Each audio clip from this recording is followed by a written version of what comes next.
তাহলে linear programming প্রবলেমের আমরা চারটে অঙ্ক করিয়েছিলাম, তার মধ্যে দুটো খুব সম্ভবত লেস দ্যান ইকুয়াল টু দিয়ে, তাই তো? দুটো হচ্ছে ইকুয়াল টু দিয়ে। আর এবার আজকে আমরা করাবো গ্রেটার দ্যান ইকুয়াল টু দিয়ে। এরপর যেগুলো থাকবে সেগুলো সব মিক্সচার। মিক্সচার মানে যা ইচ্ছে হতে পারে। তো প্রত্যেকটা নিয়ম আগে ইন্ডিভিজুয়ালি শিখে নিই আমরা, তারপরে আমরা সমস্ত ধরনের মিক্সচার মানে এরকম হতে পারে লেস দ্যান ইকুয়াল টু আছে একটা, একটা ইকুয়াল টু আছে, একটা গ্রেটার দ্যান ইকুয়াল টু আছে, মানে এরকম হতে পারে তিনটে কনস্ট্যান্ট তিন রকম আছে। বা এরকম হতে পারে দুটো লেস দ্যান ইকুয়াল টু আছে একটা গ্রেটার দ্যান ইকুয়াল টু আছে। বা এরকম হতে পারে দুটো লেস দ্যান ইকুয়াল টু আছে একটা ইকুয়াল টু হতে পারে। যদি দুটো লেস দ্যান ইকুয়াল টু একটা ইকুয়াল টু মানে এর আগে একদিন করিয়েছি। তো যাই হোক, এরকম প্রবলেমগুলো থাকবে, কিন্তু নিয়মটা কিন্তু একই। এবং নিয়মগুলো দেখো, আমরা চারটে অঙ্ক যে ডিসকাস করেছি সেই চারটে অঙ্কতে মোটামুটি আশা করি নিয়মগুলো সব বুঝতে পেরে গেছো। তবে আজকে ফার্স্ট প্রবলেম নাম্বার 5-এ আজকে ফার্স্ট আমরা কি সলভ করব? Solve the following LPP. যেই প্রবলেমটা মিনিমাইজেশন প্রবলেম, এর আগে আমি কি বলেছিলাম যে ম্যাক্সিমাইজেশন প্রবলেম আমরা যে সলভ করেছি তার নিয়ম একরকম, আর মিনিমাইজেশন যে প্রবলেম সেটা যে সলভ করব তার নিয়ম অন্যরকম। এবার মিনিমাইজেশন প্রবলেমের কি তো মানে ক্ষেত্রে কি করতে হয়, যে আমরা ধরো আবার আরেক রকম নিয়ম শিখবো। মানে একরকম হচ্ছে ম্যাক্সিমাইজেশনে, আবার একরকম মিনিমাইজেশনে, তার ফলে আমাদের গুলিয়ে যেতে পারে, মানে আমাদের ভুল হওয়ার সম্ভাবনাটা বেড়ে যায়। তার ফলে কি করি, আমরা একটা বুদ্ধি অ্যাপ্লাই করেছি বা একটা পদ্ধতি অবলম্বন করেছি। সেটা কি, যে ম্যাক্সিমাইজেশন প্রবলেমে যে রুলসটা জানি আমরা শুধুমাত্র সেটাই মনে রাখবো। যদি বলো স্যার তাহলে মিনিমাইজেশন প্রবলেম কি করে সলভ করব, উপায় আছে। কি উপায়? মিনিমাইজেশন প্রবলেমকে আমরা ম্যাক্সিমাইজেশন প্রবলেমে কনভার্ট করে দিব। যদি বলো স্যার সেটা করা যায়, করা যায়। মিনিমাইজেশন প্রবলেমকে ম্যাক্সিমাইজেশনে কনভার্ট করা যায়। যদি একটা মিনিমাইজেশন প্রবলেমকে ম্যাক্সিমাইজেশনে কনভার্ট করি, তাহলে সেই ক্ষেত্রে প্রবলেমটা ম্যাক্সিমাইজেশন হয়ে গেল। আর প্রবলেমটা যদি ম্যাক্সিমাইজেশন হয়ে যায় তাহলে তার নিয়ম তো জানা আছে। তার ফলে আমাদের দুটো নিয়ম জানা না রাখলেও চলবে, বা দুটো নিয়ম মনে রাখার দরকার নেই। আমরা একটা নিয়মই মনে রাখবো। এবং কি নিয়ম মনে রাখবো? শুধুমাত্র ম্যাক্সিমাইজেশন প্রবলেমে যে নিয়মটা সেটাই শুধুমাত্র আমরা মনে রাখবো। এবং মিনিমাইজেশন প্রবলেমে যে নিয়মটা সেটা মনে রাখার দরকার নেই। কারণ কি, আমরা মিনিমাইজেশন প্রবলেমটাকে ম্যাক্সিমাইজেশনে কনভার্ট করে দিয়েছি। কি করে কি কনভার্ট করা যায় সেগুলোতে আসছি, আগে প্রবলেমটা আমরা টুকে নিই। হ্যাঁ, solve the following linear programming problem. প্রবলেমটা হচ্ছে minimization. Minimize Z is equal to 2x1 plus 9x2 plus x3। কতগুলো ভেরিয়েবল আছে? বলছে তিনখানা ভেরিয়েবল আছে। বুঝতে পারা গেছে? তিনখানা ভেরিয়েবল আছে, একটা হচ্ছে x1, একটা x2, একটা x3। সাবজেক্ট টু, আচ্ছা কন্ডিশনগুলো লিখে দিই। এক নম্বর হচ্ছে x1 plus 4x2 plus 2x3 greater than equal two 5। ঠিক আছে। আর দুই নম্বর হচ্ছে 3x1, আরেকটা কনস্ট্যান্ট আছে বা আরেকটা ইনইকুয়ালিটি আছে, সেটা হচ্ছে 3x1 plus x2 plus 2x3 greater than equal two 4। এবং আরেকটা যেটা কন্ডিশন সেটা কি, নন নেগেটিভিটি। সেখানে তিনখানা ভেরিয়েবল, এই তিনখানা ভেরিয়েবলটা গ্রেটার দেন ইকুয়াল টু 0। বোঝা গেছে? আচ্ছা, এই হচ্ছে প্রবলেমটা। এবার খুব ভালো করে আমার কথা শুনতে হবে। এবং যদি কারো তারপরেও কারো কোনো কোশ্চিন থাকে আমাকে অবশ্যই করবে, ঠিক আছে? কারণ নিয়মটা না শিখলে কিন্তু পরীক্ষার হলে পারবে না। আর সব থেকে বড় ব্যাপার হচ্ছে যে সিমপ্লেক্স এমন একটা মেথড যেটা থেকে অবশ্যই একটা অঙ্ক আসবেই।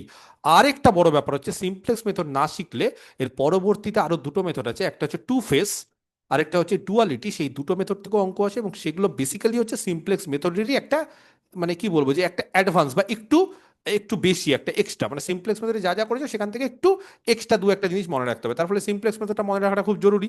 এবং তার নিয়মগুলো এক একটা ক্ষেত্রে এক এক রকম হচ্ছে। লেস দ্যান ইকুয়াল টুর ক্ষেত্রে কিছু হচ্ছে, গ্রেটার দ্যান ইকুয়াল টুর ক্ষেত্রে আজকে কিছু দেখবো, ইকুয়াল টুর ক্ষেত্রে কিছু দেখবো, আবার মিনিমাইজেশন প্রবলেমের ক্ষেত্রে কিছু দেখবো। তো ধরো আমি কাউকে একটা কোশ্চেন জিজ্ঞেস করি। কাকে জিজ্ঞেস করবো দেখি? অনলাইনে কে আছে? প্রথম যার নাম দেখবো সেটা হচ্ছে অঙ্কিত। আচ্ছা অঙ্কিত, তোমাকেই জিজ্ঞেস করি। ধরো অঙ্কিত, মাইকটা অন করো। আমি একটা কোশ্চেন জিজ্ঞেস করছি। ধরো তোমাকে বললাম অঙ্কিত, যে কোনো একটা ভ্যালু আছে এক্স, তার ম্যাক্সিমাম ভ্যালু 5 আর তার মিনিমাম ভ্যালু হচ্ছে -5। বোঝা গেল আমার কথাটা? কি বললাম? তার ম্যাক্সিমাম ভ্যালু হচ্ছে 5 আর মিনিমাম ভ্যালু হচ্ছে -5, তাই তো? এবার আমি যদি বলি যে এই মিনিমাম ভ্যালু যেটা আছে সেটাকে মাইনাস দিয়ে গুণ করো, কি হবে গো? সাইনটা চেঞ্জ মানে ইনইকুয়ালিটিটা চেঞ্জ হয়ে যাবে। ইনইকুয়ালিটিটা চেঞ্জ হয়ে যাবে। তাহলে ধরো আমি তোমাকে বললাম যে এরকম কিছু একটা ব্যাপার আছে। কি ব্যাপার আছে? আচ্ছা, ম্যাক্সিমাম মিনিমাম মানে জানো? ধরো আমি বললাম কাউকে যে x less than equal to a, তাহলে বলো এক্স এর ম্যাক্সিমাম ভ্যালু কে? এক্স এর ম্যাক্সিমাম ভ্যালু এ হতে পারে। ম্যাক্সিমাম ভ্যালু এ হতে পারে না, এ হবে, হতে পারে এ মানে কি এ আবার? এ হতে পারে। এখানে লেস দ্যান ইকুয়াল টু দিচ্ছি, তার মানে এক্স, আমি তো সুপ্রিমাম জিজ্ঞেস করছি না, আমি এখানে ম্যাক্সিমাম জিজ্ঞেস করছি এবং বললাম যে x less than equal to a. তার মানে এটা হচ্ছে ইকুয়াল টু সমান হয়ে যাচ্ছে বলে তার ম্যাক্সিমাম ভ্যালু এখানে বলছি এ। এবার তোমাকে খুব ঠান্ডা মাথায় এটা ভাবতে হবে যে এক্স যদি less than equal to A হয় তাহলে এক্স এর ম্যাক্সিমাম ভ্যালু এ, আর এক্স যদি greater than equal to B হয় তাহলে এটা কি হবে, এটা ম্যাক্সিমাম ভ্যালু, আর মিনিমাম। আর এটা হচ্ছে মিনিমাম ভ্যালু। ওটা তাহলে মিনিমাম। আচ্ছা, তাহলে মিনিমাম বা ম্যাক্সিমাম আমরা ইনইকুয়ালিটি দেখে বুঝি। তাহলে যদি কেউ লেস দ্যান ইকুয়াল টু চিহ্নটা ইউজ হয় তাহলে এইটা হবে তার ম্যাক্সিমাম ভ্যালু, আর যদি গ্রেটার দ্যান ইকুয়াল টু চিহ্নটা ইউজ হয় তাহলে কি হবে, বিটা কি হবে তার মিনিমাম মিনিমাম ভ্যালু। ভ্যালু। এবার ধরো তোমাকে বলে দিলাম যে x greater than equal to B, এটা দেওয়া আছে, এটা দেওয়া আছে মানে এটা, কোন তার মানে এখান থেকে এটা দেওয়া আছে যে x greater minimum than equal to b value মানে দেওয়া আছে। একদম এক্স এর মিনিমাম ভ্যালু দেওয়া মিনিমাম আছে বি। ভ্যালু। আচ্ছা, তাহলে এক্স এর মিনিমাম ভ্যালু দেওয়া আছে বি, তোমাকে মাইনাস এক্স দিয়ে গুণ করলাম, বোথ সাইডে মাইনাস নিলাম, তাহলে মাইনাস দিলে তুমি একটু আগে সঠিক কথা বলেছো স্যার, ইনইকুয়ালিটিটা চেঞ্জ হয়ে যায়, হয়ে গেছে। তাহলে বলো এক্স এইটা ছিল ধরো মিনিমাইজেশন ভ্যালু, এক্স এর মিনিমাম ভ্যালুটা ছিল হচ্ছে বি, সেখান থেকে আমি যদি মাইনাস দিয়ে গুণ করি তাহলে মাইনাস বিটা কি হয়ে যাবে, মাইনাস এক্স এর maximum value. Maximum value. Maximum maximum হয়ে যাবে এটা। তার ফলে ম্যাক্সিমাম ভ্যালু। যেই প্রবলেমটা মিনিমাইজেশন ছিল, এখানে একটা ইনইকুয়ালিটি দিয়ে মিনিমাম ভ্যালু পাওয়া যাচ্ছিল কারোর একটা, সেটাকে আমি পরিবর্তন করে ম্যাক্সিমাম ভ্যালুতে পরিবর্তন করতে পারলাম, যে যেটা বি ছিল কারোর একটা মিনিমাম ভ্যালু, সেই মাইনাস বিটাই হয়ে গেল অন্য কারোর একটা ম্যাক্সিমাম ভ্যালু। তার ফলে এরকম ভাবে কোনো প্রবলেম যদি মিনিমাইজেশন প্রবলেম থাকে তাহলে সেটাকে মাইনাস দিয়ে গুণ করে আমরা কি করতে পারি, ম্যাক্সিমাইজ প্রবলেম ওটা কনভার্ট করতে পারি। একদম বলছে তাকে ম্যাক্সিমাইজেশন প্রবলেমে কনভার্ট করতে পারি। তাহলে মিনিমাইজেশন প্রবলেমকে আমরা ম্যাক্সিমাইজেশনে কি করতে পারি, কনভার্ট করতে পারি। কি করে কনভার্ট করতে পারি বোঝা গেছে? তাহলে মাইনাস দিয়ে আমরা গুণ করব। তাহলে এই কনভার্সন বা এই কনভার্ট করার নিয়মটা হচ্ছে এইটা, এবং কনভার্টটা কেন করছি তার কারণ আমরা কিছুতেই চাইছি না যে প্রবলেমটা যাতে মিনিমাইজেশন থাকুক। যদি বলো কেন স্যার মিনিমাইজেশন থাকুক, সেটা চাইছেন না, তাহলে আমি একটু বলে দিই। মিনিমাইজেশন প্রবলেমের ক্ষেত্রে অনেক নিয়ম চেঞ্জ হয়ে যায়। কিরকম নিয়ম চেঞ্জ হয়ে যায়, যেমন দেখবে সিম্পলেক্স মেথডের ক্ষেত্রে মনে আছে জেড জে মাইনাস সি যে greater than equal two zero, এইটা না হওয়া অব্দি আমরা টেবিলগুলো চালাতেই থাকি। মিনিমাইজেশনের প্রবলেমের ক্ষেত্রে তখন উল্টো হয়ে যাবে, জেড জে মাইনাস সি যে less than equal two zero না হওয়া অব্দি অপটিমাল সলিউশন পাবো না। তারপর ম্যাক্সিমাইজেশন প্রবলেমের ক্ষেত্রে দেখবে এন্টারিং কলাম কোনটা হয়, যেখানে দেখবে সব থেকে বেশি নেগেটিভ থাকে। মিনিমাইজেশন প্রবলেমের ক্ষেত্রে এন্টারিং কলাম কোনটা হবে জানো, যেখানে সব থেকে বেশি ম্যাক্সিমাম থাকবে। তার ফলে এই নিয়ম কানুনগুলো একে অপরের অপোজিটই হবে, কিন্তু হঠাৎ করে মনে রাখাটা বা হঠাৎ করে ধরো একটা নিয়মে করছি, সেখান থেকে আমি সবসময় চেক করে আছি যে এন্টারিং কলাম হয় সব থেকে বেশি নেগেটিভ হলে, বা জেড জে মাইনাস সি যে যতক্ষণ না অব্দি greater than equal two zero পাবো সবার জন্য, ততক্ষণ অব্দি আমি প্রসেসটা বা টেবিলগুলো চালিয়ে রাখবো। হঠাৎ করে একটা মিনিমাইজেশন প্রবলেমে এই সিস্টেমটাকে উল্টোভাবে অনেক সময় আমরা নিতে পারি না, আমাদের ভুল হয়ে যায়, আমাদের গুলিয়ে যায়। সেই কারণে বেস্ট উপায় হচ্ছে যেটা আমরা করিয়ে আসছি, সেটা হচ্ছে মিনিমাইজেশন প্রবলেমটা রাখবোই না, ঝামেলাই রাখবো না। আমরা কি করব, আমরা মিনিমাইজেশন প্রবলেমটাকে ম্যাক্সিমাইজেশনে কনভার্ট করে দেব। বোঝা গেল? ক্লিয়ার? তাহলে বলো ম্যাক্সিমাইজেশনে কনভার্ট করার জন্য আমরা কি করি, আমরা কি করি ম্যাক্সিমাইজেশনে কনভার্ট করার জন্য? সবার আগে এই প্রবলেমটাকে আরেকবার রিরাইট করি। দ্য প্রবলেম, সেটাকে আরেকবার রিরাইট করছি, ঠিক আছে? The problem can be রিরিটেন as,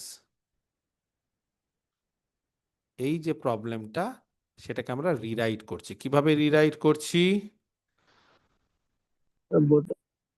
maximise minus Z, বুঝলে না? না, x greater than equal to b, তাহলে কি x less than equal to minus b হয়, না minus x less than equal to minus b হয়?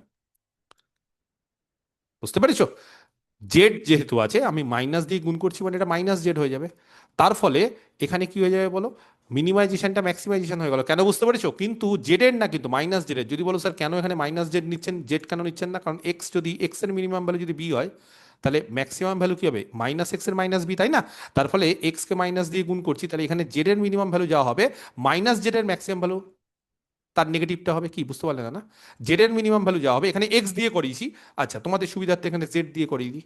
তাহলে জেড এর মিনিমাম ভ্যালু ধরো বি, তাহলে মাইনাস দিয়ে গুণ করলে এখানে মাইনাস জেড এর ম্যাক্সিমাম ভ্যালু কত হবে, জেড এর minimum minus value b. Minus b. তাহলে জেড এর মিনিমাম ভ্যালু যেটা হবে, জেড এর ম্যাক্সিমাম ভ্যালু কি তার মাইনাস হবে? না, মাইনাস দিয়ে সবাইকে গুণ করবো, উভয় পক্ষকে গুণ করবো। তাহলে জেড কেও মাইনাস দিয়ে গুণ করবো, বি কেও মাইনাস দিয়ে গুণ করবো। তবে এখানে ইনইকুয়ালিটিটা চেঞ্জ হয়ে যাওয়ার ফলে জেড এর যদি মিনিমাম ভ্যালু বি হয় তাহলে মাইনাস জেড এর ম্যাক্সিমাম ভ্যালু মাইনাস বি হবে। তার ফলে এখানে মিনিমাইজেশন প্রবলেম ছিল, মিনিমাইজেশন মানে মিনিমাইজ করা, তাই তো? মিনিমাইজ করা মানে কি লেস দ্যান ইকুয়াল টু, ব্যাপারটা একই। তাহলে মিনিমাইজ জেড যেটা ছিল সেটাকে আমি মাইনাস দিয়ে গুণ করার ফলে কি হয়ে গেল বলো, এটা maximise maximise minus z. Minus minus z. Very nice. আর এগুলো সবাইকে মাইনাস দিয়ে গুণ করো, তাহলে এটাও তো মাইনাস দিয়ে মাইনাস গুণ টু হবে। X one, minus two x one, minus nine x two, minus x three. Very good, clear, বোঝা গেছে, পরিষ্কার? কারো কোনো কোশ্চিন? হ্যাঁ, এবার তুমি বলতে পারো স্যার মাইনাস জেডটা ভালো লাগছে না, সেটাকে একটা নতুন কিছু ধরবো। ধরে নাও। অনেক সময় আমরা মাইনাস জেড ফেটকে জেড স্টার ধরে নিই, কিন্তু মনে রাখতে হবে জেড স্টার কার ভ্যালু, জেড স্টার কাকে ধরেছি? মাইনাস জেড হ্যাঁ, মাইনাস জেড কে, এটা যাতে না বলো যে জেড স্টার হচ্ছে মাইনাস জেড কে ধরেছি, শুধুমাত্র জেড কে ধরে নিই।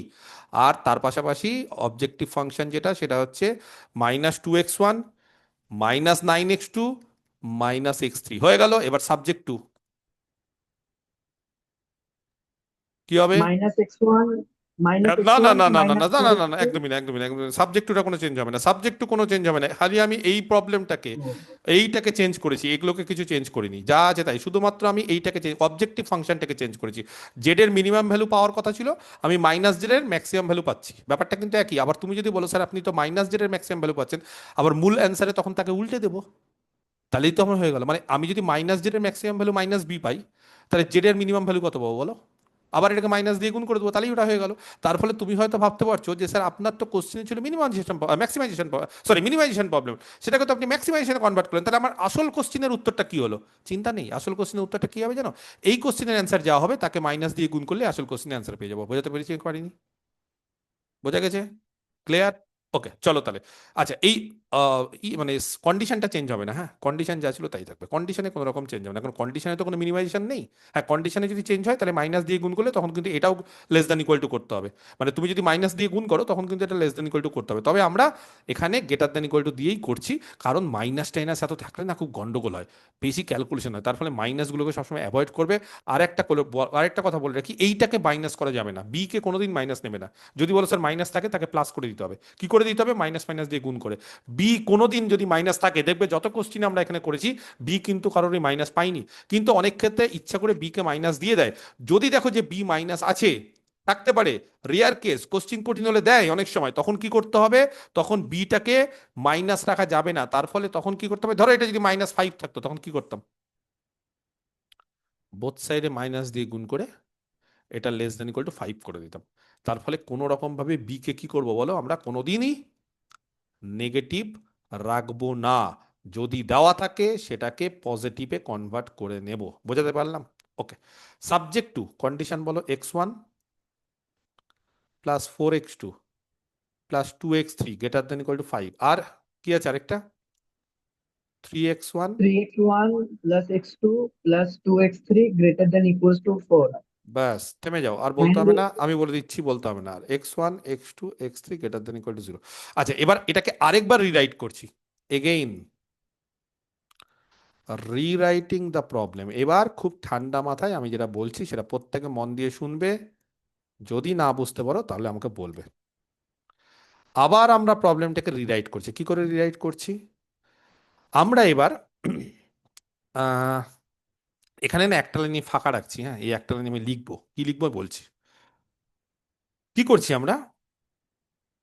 ম্যাক্স জেড স্টার, বোঝা গেছে? Maximize z star, z star মানে কিন্তু মাইনাস জেড, সেইটা কত ছিল লিখছি, -2x1। আমি একটু ভেঙে ভেঙে করাচ্ছি, মানে তোমরা একবারেও করতে পারো, যদি বলো স্যার আপনি একবার ভাঙলেন আবার ভাঙলেন, এত তো সময় নেই, হ্যাঁ সত্যি কথা, তুমি সেটাকে একবারেও করতে পারো, কিন্তু যেহেতু আমি এখন শেখাচ্ছি তার ফলে আমি এখন চেষ্টা করছি তোমাদেরকে একদম খুঁটিয়ে খুঁটিয়ে স্টেপ বাই স্টেপ সবকিছু করানোর। পরবর্তীকালে যখন তোমরা শিখে যাবে তখন তোমরা পরীক্ষার হলে স্টেপ জাম্প করতে পারো, তাতে কোনো অসুবিধা নেই। -2x1 -9x2 -x3 আর সাবজেক্ট টু। আচ্ছা, আমরা কি করবো জানো? আমরা এর আগে কি বলেছি, যদি লেস দ্যান ইকুয়াল টু থাকে তখন আমরা কি ইউজ করি? কোন ভেরিয়েবল? Slack variable. যদি বলো কেন স্ল্যাক ভেরিয়েবল ইউজ করি, তার কারণ দুটো আছে, একটা হচ্ছে বেসিস ম্যাট্রিক্স পাওয়ার জন্য অনেক সময় ইউজ করি, আর আরেকটা যেটা, সেটা হচ্ছে যে যখন কোনো একটা inequality less than equal two আছে, তখন সেই ইনইকুয়ালিটিটাকে আমরা চেষ্টা করি ইকুয়াল টু বানানো। তো ইকুয়াল টু বানানোর মানে যেটা কমতি আছে সেটাকে আমরা ঘাটতিটাকে পূরণ করার চেষ্টা করি, সেই ঘাটতিটাকে কি দিয়ে পূরণ করার চেষ্টা করি? একটা নতুন ভেরিয়েবল ইন্ট্রোডিউস করি, যাকে আমরা বলি স্ল্যাক ভেরিয়েবল। যখন ইকুয়াল টু থাকে তখন কোন ভেরিয়েবল ইউজ করি বলো? Image artificial variable.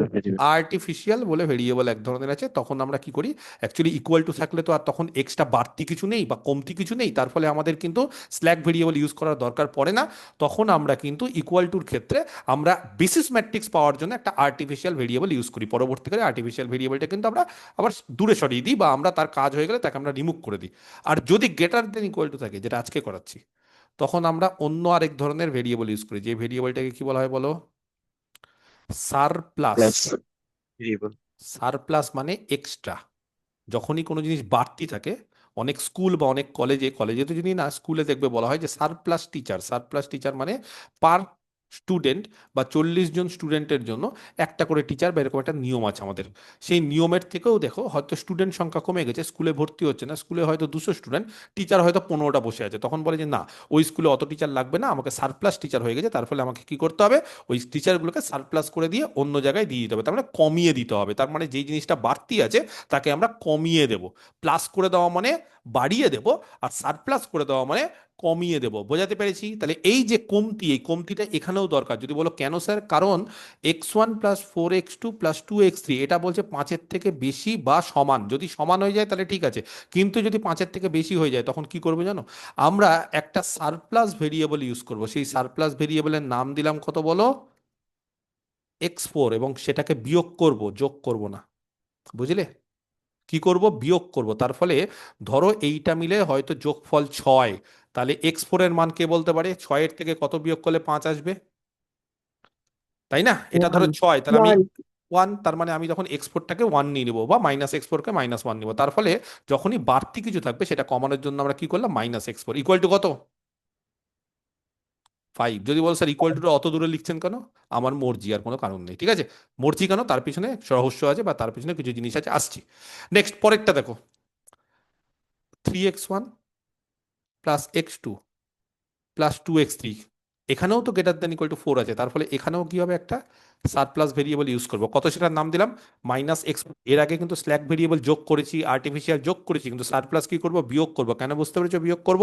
কারণ অলরেডি 5-এর থেকে বেশি সংখ্যা আমাদের হয়ে আছে, তার ফলে আমরা 5 পেতে গেলে যেটা এক্সট্রা আছে, যেটা বাড়তি আছে, সেটাকে আমরা কমিয়ে দিলাম। বোঝা গেছে? তাহলে কটা ইনইকুয়ালিটি আছে এখানে? দুটো ইনইকুয়ালিটি। তার ফলে এখানে দুটো সারপ্লাস ভেরিয়েবল, একটা x4 আর একটা x5, আমরা কি করলাম, আমরা বিয়োগ করলাম বা ইন্ট্রোডিউস করলাম। বোঝা গেছে? করার পর এখানে হয়ে গেল 4। এবার স্ল্যাক ভেরিয়েবল হোক বা আর্টিফিশিয়াল হোক, মনে আছে সেই ভেরিয়েবলগুলো আমরা আরেকটা যেটা মেজর কারণ, সেটা কেন ইউজ করি? আরেকটা মেজর কারণ যেটা আমরা ইউজ করি কেন, এই স্ল্যাক বা basic surplus matrix variable, basic matrix পাওয়ার জন্য। একদম বলছে বেসিস ম্যাট্রিক্স পাওয়ার জন্য। তাহলে এখানে আমরা যে দুটো সারপ্লাস ভেরিয়েবল ইউজ করলাম, এক সেকেন্ড, আমরা এখানে যে দুটো সারপ্লাস ভেরিয়েবল ইউজ করলাম, সেই সারপ্লাস ভেরিয়েবল ইউজ করার পর আমাদের মেন যে উদ্দেশ্যটা, সেই উদ্দেশ্যটা কিন্তু ফুলফিল হলো না। যদি বলো কেন স্যার হলো না, কারণ x4 এর যে কোফিসিয়েন্ট সেটা কত হচ্ছে এবার, -1,0, আর x5 এর যে কোফিসিয়েন্ট সেটা হচ্ছে 0,-1। আমি এর আগেও বলেছি যে বেসিস ম্যাট্রিক্স কারা হয় জানো? বেসিস ম্যাট্রিক্সে কারা থাকে? আইডেন্টিটি গুলো থাকে। আইডেন্টিটি ম্যাট্রিক্স হচ্ছে বেসিস ম্যাট্রিক্স তৈরি করতে সাহায্য করে। তার ফলে আইডেন্টিটি হচ্ছে 1 0 আর 0 1, কিন্তু এখানে পাচ্ছি -1 0 আর 0 - 1। তার ফলে আমাকে বেসিস ম্যাট্রিক্স পাচ্ছি না, এবং বেসিস ম্যাট্রিক্স যদি না পাই তাহলে আমাকে যে করেই হোক বেসিস ম্যাট্রিক্স পেতে হবে। এই বেসিস ম্যাট্রিক্স পাওয়ার জন্য, যখন ইকুয়ালিটি পেয়ে গেছি অথচ বেসিস ম্যাট্রিক্স পাচ্ছি না, তখন আমরা কি করি জানো? ইকুয়ালিটি পেয়ে গেছি অথচ বেসিস ম্যাট্রিক্স পাচ্ছি না, তখন আমরা কি করি জানো? এর আগে ইকুয়ালিটিতে করে দিয়েছি, ইকুয়ালিটি আছে অথচ বেসিস ম্যাট্রিক্স পাচ্ছি না, তার জন্য আমরা কি করি, এক্সট্রা আর্টিফিশিয়াল ভেরিয়েবল অ্যাড করি। মনে পড়ছে কি পড়ছে না? সেই কারণে এখানে দুটো সারপ্লাস ভেরিয়েবল x4 আর x5 অ্যান্ড দুটো আর্টিফিশিয়াল ভেরিয়েবল ইউজ করব। কি কি নাম দিব তাদের বলো? x6 R and x7। x7. বোঝা গেছে? এবং again rewriting the problem we have, কি পাবো তাহলে? তাহলে আর্টিফিশিয়াল ভেরিয়েবল হচ্ছে x6 অ্যাড করলাম, আর x7, তার ফলে টোটাল কতগুলো ভেরিয়েবল হলো? কতগুলো ভেরিয়েবল হলো? চারটা ভেরিয়েবল অ্যাড করলাম, দুটো সারপ্লাস, তাহলে টোটাল কতগুলো হলো? So, সাতটা। টোটাল 7। টোটাল 7টা। আর মূল প্রবলেমে কটা ছিল? 3টে। তার ফলে 3টে প্রবলেম বা 3টে ভেরিয়েবল ছিল বলে মনে হতে পারে যে স্যার প্রবলেমটা তো খুব সহজ, কিন্তু সেই প্রবলেমেই দেখো এক্সট্রা 4খানা আরো ভেরিয়েবল অ্যাড হওয়ার ফলে আমাদের টোটাল নাম্বার অফ ভেরিয়েবল 7টা হয়ে গেল। তার ফলে ক্যালকুলেশন কিন্তু কি হবে, একটু তুলনামূলক বড় হবে। এবং > থাকলেই কিন্তু ক্যালকুলেশন বড় হয়, কারণ > থাকলে তোমাকে সারপ্লাসও ইউজ করতে হবে, আবার স্ল্যাক আর্টিফিশিয়াল ইউজ করতে হবে, সারপ্লাসও ইউজ করতে হবে, আর্টিফিশিয়াল ইউজ করতে হবে। যদি এটা 3খানা ইনইকুয়ালিটি থাকতো তাহলে আবার একটা সারপ্লাস, আবার একটা আর্টিফিশিয়াল, তখন কিন্তু আরো বড় হয়ে যেত। তার ফলে তখন 9টা ভেরিয়েবল পেতাম। যাই হোক, আপাতত যেটা পেয়েছি। এবার দেখো, যদি স্ল্যাক ভেরিয়েবল কারা গো? x4 আর x5, যারা স্ল্যাক ভেরিয়েবল তাদের সঙ্গে অ্যাসোসিয়েটেড স্কেলারগুলো অবজেক্টিভ ফাংশনে জিরো হয়, মনে থাকবে। যারা স্ল্যাক ভেরিয়েবল তাদের সঙ্গে অ্যাসোসিয়েটেড যে কোফিশিয়েন্টগুলো, সেই কোফিশিয়েন্টগুলো অবজেক্টিভ ফাংশনে জিরো হয়। তাহলে স্ল্যাক ভেরিয়েবল আর আর্টিফিশিয়াল এদের কাজ কি? স্ল্যাকের কাজ হচ্ছে অ্যাড করা, আর্টিফিশিয়াল হচ্ছে বিয়োগ করে দেওয়া। কিন্তু তাদের সঙ্গে অ্যাসোসিয়েটেড যে কোফিশিয়েন্টগুলো, সেই কোফিশিয়েন্টগুলো কিন্তু অবজেক্টিভ ফাংশনে শূন্য হয়। কিন্তু আর্টিফিশিয়াল ভেরিয়েবলের সঙ্গে যে কোফিশিয়েন্ট থাকে অবজেক্টিভ ফাংশনে, সেটা কত হয়? আগের দিন বলেছিলাম, কেউ বলতে পারবে? Minus minus M. Minus capital M. Minus M. এবং মাইনাস এম বললে শুধু হবে না, এম একটা কি ধরনের সংখ্যা সেটাকেও কিন্তু আমাদের মনে রাখতে হবে। এম কি ধরনের সংখ্যা বলেছিলাম? ভেরি ভেরি লার্জ নাম্বার, একটা খুব বড় সংখ্যা। কত বড় সংখ্যা আমাদের সেটা আইডিয়া নেই, কিন্তু সেই সংখ্যাটা 1000 হতে পারে, 10,000 হতে পারে, 1 লাখ হতে পারে, মানে একটা হিউজ, একটা বিগ এম, একটা বিগ নাম্বার। সেই জন্য এলপিপি এই পদ্ধতিটাকে অনেক সময় আমরা কি বলি? Big M method. Yes, big M method. তাহলে পরীক্ষাতে ধরো এই প্রবলেমটা বললো, solve the following LPP by big M method, পারবে? বুঝতে পেরেছো? ওকে, তাহলে এই যে প্রবলেমটা পেলাম, সেই প্রবলেমটা মিনিমাইজেশনটাকে ম্যাক্সিমাইজেশনে কনভার্ট করলাম। আর কি করলাম? আর সারপ্লাস দুটো আর দুটো আর্টিফিশিয়াল ভেরিয়েবল অ্যাড করে আমরা ইকুয়ালিটি পেলাম, এবং দেখো বেসিস ম্যাট্রিক্সও পেলাম। এইবার আমাদের করণীয় কি? একটা টেবিল তৈরি করা। সেই টেবিলটা আমরা পরের পেজে করে নিচ্ছি। কারোর কোনো কোশ্চিন থাকলে বলবে এই পোর্শন থেকে, যেটা করালাম আপাতত।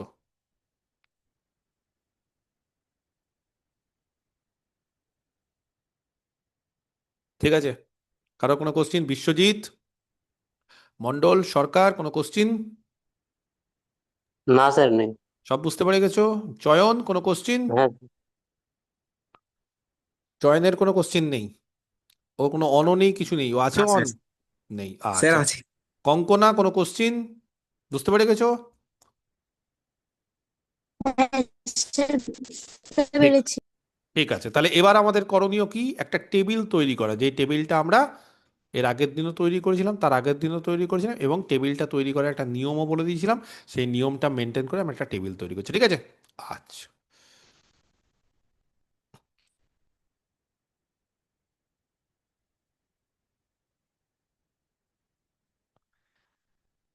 এলপিপির ভয়াবহতা, যদি বলো স্যার হঠাৎ করে আপনি এলপিপির ভয়াবহতা নিয়ে কথা বলছেন। এলপিপি এমন একটা পেপার যেটা ছাত্রছাত্রীদের কাঁদিয়ে ছেড়ে দেয়, আবার হাসিয়েও দেয়। মানে ওটা অনেকটা ভগবানের মতো। মানে ভগবান যেরকম কি করে বলো, যে হঠাৎ করে দেখবে কাউকে খুব দুঃখ দিল, কষ্ট দিল, মানুষজনকে সেকেন্ডের মধ্যে কাঁদিয়ে দিল। আবার এরকম হতে পারে যে এত আনন্দ দিচ্ছে, এত হাসির জিনিসপত্র দিচ্ছে, যে মানুষজন একদম হা হা হি হি করে হাসছে, এবং কি, যে কোনো দুঃখ কষ্ট নেই। তার ফলে এলপিপিও অনেকটা ওরকম, যে এলপিপি যে কখন কাকে কি করে দেবে সেটা বলা মুশকিল। যেমন উদাহরণস্বরূপ হচ্ছে এই অঙ্কটা। এলপিপির ভয়াবহতা মোটামুটি বন্যা বা ভূমিকম্প বা এই ধরনের প্রাকৃতিক দুর্যোগ, তার সঙ্গেও সম্পর্ক, বা এর থেকেও ভয়াবহ। দেখবে, দেখো, একটা অঙ্ক যদি এরকম পড়ে যায়, মাথা কাজ করা বন্ধ করে দেবে, গোটা পরীক্ষা খেয়ে নেবে। তার ফলে এই যে 50-এ 50 পাওয়ার একটা যে তোমাদের স্বপ্ন বা ইচ্ছে, সেটা সেকেন্ডের মধ্যে উড়ে যেতে পারে। কি করে? B, A1, A2, A3, A4, A5, A6, কে বলতে পারে? আর কটা ঘর রাখবো? আর একটা স্যার। আর একটা। যারা বুঝতে পারলে না যে কেন স্যার বলছে আরেকটা, তাদেরকে আমি আর বোঝাতে পারবো না। বুঝতে পেরেছো কেন পারবো না? কারণ অলরেডি আমি অনেক দিন ধরে করাচ্ছি। এখন যদি বলো যে স্যার আবার বলুন, ও আমি আর পারবো না। এখন খালি আমি শর্টকাটে নিয়ম বলবো, কারণ প্রতিদিনকে আমি 1 ঘন্টা ধরে এক একটা জিনিস বোঝাবো নাকি একই জিনিস। বলো দেখি তাহলে ইনজামাম, দেখি এটা সিজে নাকি, এটা হ্যাঁ বি, স্যার। এটা এ এ ওয়ান ওয়ান, এ আচ্ছা ঠিক টু, আছে, আর বলতে হবে না, আর এ বলতে হবে না, থ্রি। আমি বলছি, আর বলতে হবে না, বলতে হবে না। আমি যেটা জিজ্ঞেস করেছি সেটা বলতে হবে না, ব্যাস। হ্যাঁ ব্যাস, আর বলতে হবে না। তোমার সাউন্ডটা খুব বেশি কানে লাগছে। সিজে ঝটপট করে বলো, সিজে গুলো কত আছে? -2, -9, -1 লিখবো। -2, -9, -1। তারপরে আমার তো মনে আছে A4 এর জন্য বা X4 এর জন্য 0 0, আর X5 আর X6 এর জন্য -M। -m। -m, বাস, ভেরি গুড। এইবার এই জায়গাটা খুব সম্ভবত হয় এক্স বি, ঠিক বললাম, এই জায়গাটা হয় বি, আর এই জায়গাটা হয় সি বি। এইবার যেটা মেন সেটা হচ্ছে বিটা আমি সুন্দরভাবে লিখে দিই। বি কত আছে গো? 5 আর 4, তাহলে 5 আর 4। দেখছো একটা জিনিস কি বুঝতে পারছো যে পাতা উল্টো পাল্টা হলে কি হয়? বারবার করে এই পাতা, আবার এই পাতা, আবার এই পাতা, আবার এই পাতা। আমার কিছু করার নেই, আমার তো আর খাতার পাতা না যে আমি বাঁ দিক ডান দিক দেখতে পাবো। কিন্তু তোমাদেরকে আমি বলেছিলাম যে প্রথমেই এলপিপি করার আগেই বলেছিলাম যে একটা জিনিস সবসময় মেনটেন করবে, যে যাই বলুক এই পদ্ধতিগুলো জানবে। শোনো, অনেক সময় না প্রিপারেশন ভালো থাকা সত্ত্বেও, তোমার খুব ভালো প্রিপারেশন আছে কিন্তু তা সত্ত্বেও পরীক্ষা খারাপ হয়ে যায় কেন? কারণ তোমার মধ্যে বুদ্ধির অভাব। সেই বুদ্ধিগুলো অনেক সময় আমরা বোকার মতো কাজ করি, ইনক্লুডিং আমিও অনেক সময় অনেক বুদ্ধি মানে বোকার মতো কাজ করেছি। কিন্তু কেউ যদি কোনো জিনিস এই বুদ্ধিগুলো দিয়ে দেয় তখন সঙ্গে সঙ্গে মাথাটা খুলে যায় যে ঠিক তো, স্যার তো এই জিনিসটা ঠিক বলেছে। তার ফলে আমি আমার ছাত্রছাত্রীদের সবসময় বলি যে এলপিপি বা লিনিয়ার প্রোগ্রামিং প্রবলেমের যখন সিমপ্লেক্স বা এরপরে যে পদ্ধতিগুলো আছে যেগুলো বড়, সেগুলো বাঁ দিক থেকে করবে, বুঝতে পেরেছো? কারণ তুমি যদি বাঁ পেজে ধরো এটা করলে, তোমার বাঁ পেজটা শেষ হয়ে গেল। এবার তুমি যখন ডান পেজে করছো তখন কিন্তু তোমাকে পিসটা উল্টাতে হচ্ছে না, তোমাকে বাঁ দিক থেকে ডান দিকে দেখতে কোনো অসুবিধা হচ্ছে না। কিন্তু তুমি এই জিনিসটা যদি ডান দিকের পেজে করতে, রাইট হ্যান্ড সাইডের পেজে, তাহলে তার পরের পেজে উল্টাতে গেলে, বুঝতে পেরেছো, তোমাকে বারবার করে উল্টাতে হবে। যদি বলো স্যার উল্টাবো, কোনো ক্ষতি নেই, আমি খেটে খাওয়া মানুষ, কোনো কাজ করতে ভয় পাই না, কিন্তু না, সময় তোমার লিমিটেড, তার ফলে তোমাকে কিন্তু অত উল্টানো পাল্টানো সময় দেওয়া থাকবে না। বলো দেখি A1 কত হবে? 1 আর 3। A2 কত হবে? 4 আর 1। আচ্ছা, A3 1 কত হবে? A3 2 আর two, two, 2 আচ্ছা two, চলো। two, A4 হবে খুব সম্ভবত -1 0। এবার -1 0 হবে। এবার আমার মনে আছে, 1 এবার -1 -1 0 0 -1 1 0 0 1. আচ্ছা, এইবার আমি যেটা বলবো মন দিয়ে শুনতে হবে, বা তোমরাও বলতে পারো যেহেতু তোমরা এখন শিখে গেছো। সেটা হচ্ছে বেসিস ম্যাট্রিক্সে কারা কারা অংশগ্রহণ করছে, x4 x5 না x6 x7? x7 X6 X7. বুঝতে পারছো? বেসিস ম্যাট্রিক্সে কিন্তু ভুল করলেও এরা অংশগ্রহণ করছে না। এরা যদি করে ফেলতো তাহলে আমি আর x5 আর x6 আর x7 কে নিতামই না। আমি x6 আর x7 কে নিয়েছি আমি বেসিস ম্যাট্রিক্স পাচ্ছি না বলে। তাই কারণে আমাদের এখানে কিন্তু থাকবে x6 আর x7, দুটো ভেরিয়েবলে আর্টিফিশিয়াল। a6 a7 এবং সিবি গুলো কত হবে? তাদের অবজেক্টিভ ফাংশনে যে কোফিশিয়েন্ট গুলো আছে x6 আর x7 এ, সেগুলো হচ্ছে -m। চলো, প্রথম ঘর। আর কিছু শেখার নেই, যা শেখার শিখে গেছি। যা নিয়ম, যা শেখার, সেটা আমরা এর আগে শিখে গেছি। এইবার ওই একই নিয়মের আমরা কি করব? পুনরাবৃত্ত করব, একই জিনিস বারবার করে করব। বলো তাহলে দেখি। Z j minus c j, okay, বলো গুণ করো। 3 -m, তাহলে -4m নাকি? -4m -2 plus 2. -4m -2 +2 নাকি +2? ও তো ভুল, +2 ও ভুলভাল বলবে, ওর কাজই হচ্ছে ভুলভাল বলা। ও কোনোদিন এরকম যায়নি আজ অব্দি আমার ব্যাচে যেখানে ও ভুল বলেনি। ওটা ওর অভ্যেস, এবং পরীক্ষাতেও ওই অভ্যেসটাও মেনটেন করে রাখে, এটাই হচ্ছে ওর ভালো দিক। ওকে, -5m plus 9. ঠিক আছে, -5m + 9, তাহলে বুঝতে পেরেছো? -m × 4, এটার সাথে এটা গুণ, প্লাস এটার সাথে এটা গুণ, আর মাইনাস হচ্ছে যেটা আছে, তাহলে -9 মানে -4m +9। হুম, এবার 2 আর -m, 2 আর -m, -4m plus 1. -4m। -4m plus 1. আচ্ছা, নেক্সট হচ্ছে +m, এইটাও হচ্ছে +m। আর এইগুলো যেহেতু বেসিস ম্যাট্রিক্স অংশগ্রহণ করে, তুমি চোখ বন্ধ করে এটাকে 0 জিরো জিরো 0 করতে, 0 0 চোখ বন্ধ করে 0 0 করতে পারো। যদি বলো স্যার চোখ বন্ধ করে করবো না, চোখ খুলে করবো, তাও করতে পারো, কিন্তু 0 0 করতে হবে, ঠিক আছে? আচ্ছা, এন্টারিং কলাম দেখি। এটা -4m। আচ্ছা, এম কিন্তু খুব বড়, তার ফলে এম যদি বড় হয় তাহলে -4 দিয়ে গুণ করছি, একটা -5 দিয়ে গুণ করছি, একটা -4 দিয়ে গুণ করছি। তার সঙ্গে কি ছোটখাটো যোগ করছি সেটা খুব একটা ধর্তব্যের মধ্যে ধরবে না। তাহলে বলো সব থেকে নেগেটিভ কে গো এখানে? -5 মাইনাস, 5m plus 9 এইটা হচ্ছে আমাদের এন্টারিং কলাম। বোঝা গেছে? এটা যদি আমাদের এন্টারিং কলাম হয় তাহলে সেই ক্ষেত্রে আমরা কি করব? আমরা বি দিয়ে ভাগ করব, এটা দিয়ে এটাকে ভাগ করব। বলো কত হবে?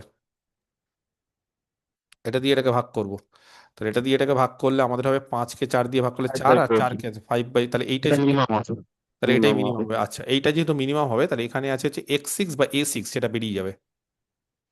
বোঝা পারলাম? এটা যখনই বেরিয়ে গেল, এবার আমাদের কি হলো? এবার আমাদের কে ঢুকছে, তাহলে a6 বেরিয়ে গেল, তাহলে a6 এর বদলে আমাদের কে ঢুকলো? A6 এর বদলে আমাদের কে ঢুকলো ঝটপট করে বলে A2. দাও। যখনই A6 A2. আমাদের বেরিয়ে গেল, A6 এর বদলে আমাদের A2 ঢুকলো। A2 তাহলে ঢুকে গেল, তাহলে নতুন যে আমরা করলাম বেসিস ম্যাট্রিক্স, সেখানে A2 ঢুকে গেল, X2 ঢুকে গেল। ব্যাস, ঠিক আছে, মাইক বন্ধ করে দাও তোমরা, দরকার নেই আর বারবার করে বলার। অনেকের হয়তো শুনতে ডিস্টার্ব হতে পারে, আমি বলছি সব। ঠিক আছে, আমি বলছি। তাহলে A2 A6 এর জায়গায় ঢুকে গেলো, X6 এর জায়গায় X2 ঢুকে গেলো। আচ্ছা, এই জায়গাটা হলো তাহলে A2-র যে সি যেটা ছিল সেটা হচ্ছে -9 খুব সম্ভবত। আর এই ক্ষেত্রে আমাদের -m ই থাকলো। আচ্ছা, এইবার এই 4টাকে আমাদের কি করতে হবে, আমাদের দেখতে হবে A6 বেরিয়ে গেছে, A6 এর ক্ষেত্রে আমাদের 10 বেরিয়ে গেছে, 10 করতে হবে। তাহলে 10 করার জন্য 4কে 1 করার জন্য আমাদের 1-এর 4 দিয়ে গুণ করতে হবে। তাহলে সবগুলোকে 1-এর 4, এটাকেও 1-এর 4, এইটাকেও 1-এর 4, এইটাকেও 1-এর 4, 2কে 1-এর 4, হাফ, -1কে 1-এর 4, 0কে 1-এর 4 মানে 0। এটা বেরিয়ে গেছে, যে বেরিয়ে গেছে সে বাদ। বুঝতে পারলে, যে বেরিয়ে গেছে, একবার আর্টিফিশিয়াল ভেরিয়েবল যদি বেরিয়ে যায় ওটাকে আর করবে না, ফাঁকা রেখে দিবে। ওই ঘর পুরো ফাঁকা থাকবে, ওই ঘরে আর কিচ্ছু করবে না, বা এইভাবে দাগ টেনে দাও, ব্যাস। যদি দাগ না টানো তাহলে এমনি ফাঁকা রেখে দাও। এইবার এটার সঙ্গে আবার কি করছি আমরা, যা আছে তাই। ওকে, ঠিক আছে। আচ্ছা, এইবার আমাদের করণীয় কি, 1কে 0 করতে হবে। কে বলতে পারে অপারেশনটা কি হবে? 1 হচ্ছে ওল্ড, আর এই 1 হচ্ছে নিউ। বলো কোন অপারেশন করলে 1টা 0 old হবে? minus new, old minus new, একদম, ওল্ড মাইনাস নিউ। ঠিক আছে, তাহলে আমি আর টুকছি না। তাহলে ওল্ড মাইনাস নিউ, তাহলে ওল্ড মাইনাস নিউ করলে 0। আচ্ছা, ওল্ড মাইনাস নিউ, 3 - 1-এর 4, এই ক্যালকুলেশনগুলো কিন্তু পাশাপাশি করে নিতে হবে, না হলে কিন্তু অসুবিধা হবে। 3 - 1-এর 4, কে বলতে পারে 3 - 1-এর 4 করলে 11? 11/400। 11 by 11, 4, 3 মানে 12-এর 4, তাহলে 12-এর 4 -1-এর 4। ঠিক আছে, আচ্ছা, ভেরি গুড। তাহলে 4 -5-এর 4, তার মানে কত হচ্ছে? এটাও 11/4 নাকি? yes, এটাও 11/4। ওকে, তারপরে এইবার এখান থেকে হচ্ছে 2 মাইনাস 1-এর 2 কত হচ্ছে গো? 3-এর 2। আচ্ছা, এটা কত হবে বলো? এটা কত হবে? ঠিক করেছি, 1-এর 4। 1-4, আচ্ছা, আর এইটা তো হচ্ছে -1, এইটা মাইনাস, এটা -1। আচ্ছা, এইটা হবে 1। চলো, হলো।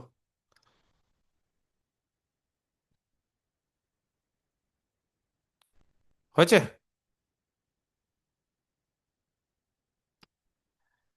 ক্লিয়ার? বোঝাতে পেরেছি কি বোঝাতে পারিনি? আচ্ছা, এইবার হচ্ছে z j minus c j, z j minus c j হচ্ছে আমাদের, আবার এখানে করছি, ঠিক আছে।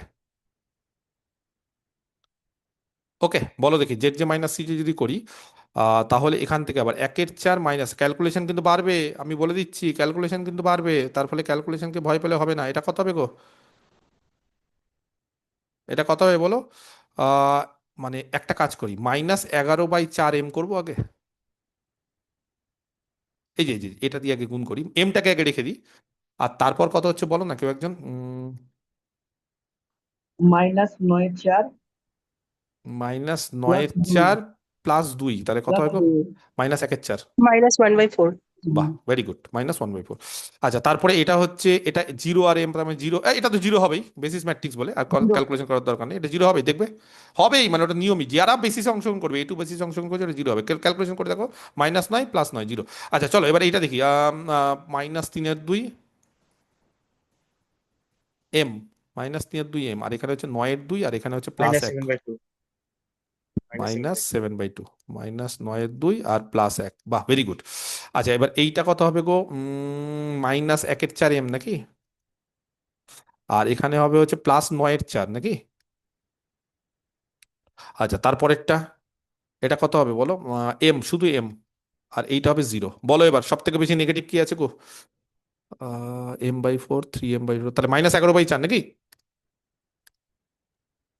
হ্যাঁ স্যার ওটাই, হ্যাঁ মানে স্যার। শুধু এমটা দেখবে, শুধু এমটা, এখানে হুম হচ্ছে আড়াইয়ের থেকে বেশি আছে, এটা আড়াইয়ের থেকে বেশি এমটা, বুঝতে পেরেছো? মানে 4 দিয়ে ভাগ করো, আর হ্যাঁ। 3 এটা এটা 1.5, 3 এটা হচ্ছে 1-এর 4, তার মানে এটা বেশি আছে। এটা যখনই বেশি হবে তাহলে এটা ঢুকবে, কে বেরোবে কে? আচ্ছা, হিসাব করবো, 5-এর 4-কে 1-এর 4 দিয়ে ভাগ করো 5, আর 11-এর 4-কে 11-এর 4 দিয়ে ভাগ করো 1, সেকেন্ডটা তাহলে হবে। তাহলে সেকেন্ডটা হবে। হ্যাঁ, বুঝতে পারলে? ভাগ করো, জাস্ট ভাগ। যদি বলো স্যার ভাগ করতে পারছি না, তাহলে ক্যালকুলেশন করতে হবে। 5-এর 4 ভাগে 1-এর 4 মানে স্যার 5 হচ্ছে। এন্টারিং যেটা করছি, এন্টারিং কলামে স্যার একটা এলিমেন্ট যদি 0 হয় তাহলে মিনিমাম রেশিওটা ওগুলো পরে পরে আসছে। এন্টারিং কলামে যখন 0 হবে, নেগেটিভ হবে, সেগুলো পরে আসে। 0 হলে ব্যাপার আছে, 0টাকে তখন আমরা ধর্তব্যের মধ্যে ধরি না। যদি এন্টারিং কলামে কোনো 0 থাকে বা নেগেটিভ থাকে, সেগুলো আমরা বাদ দিই। বুঝতে পেরেছো? এগুলো আমি বলছি আস্তে আস্তে, মানে এগুলো সব ব্যতিক্রম। ব্যতিক্রম ঠিক না, মানে অনেক ধরনের এক্সট্রা নিয়ম আছে। যদি এন্টারিং কলামে, এই যে যেই কলামে ধরো এখানে দুটোই নেগেটিভ, হতেই তো পারে। তার এর আগের দিন বলেছিলাম দুটোই নেগেটিভ থাকলে কি হয় বলো?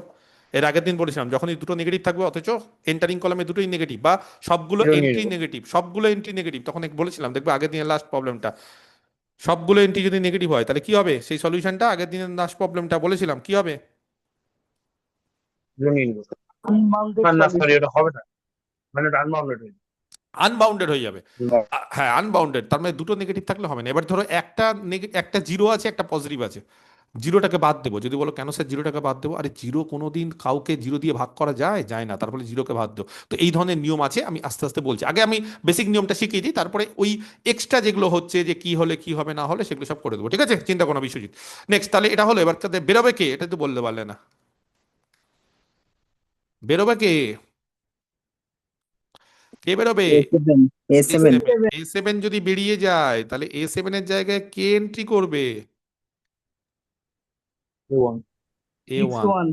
X1 বা A1, তার মানে এখানে হবে -9 আর এখানে হবে -2।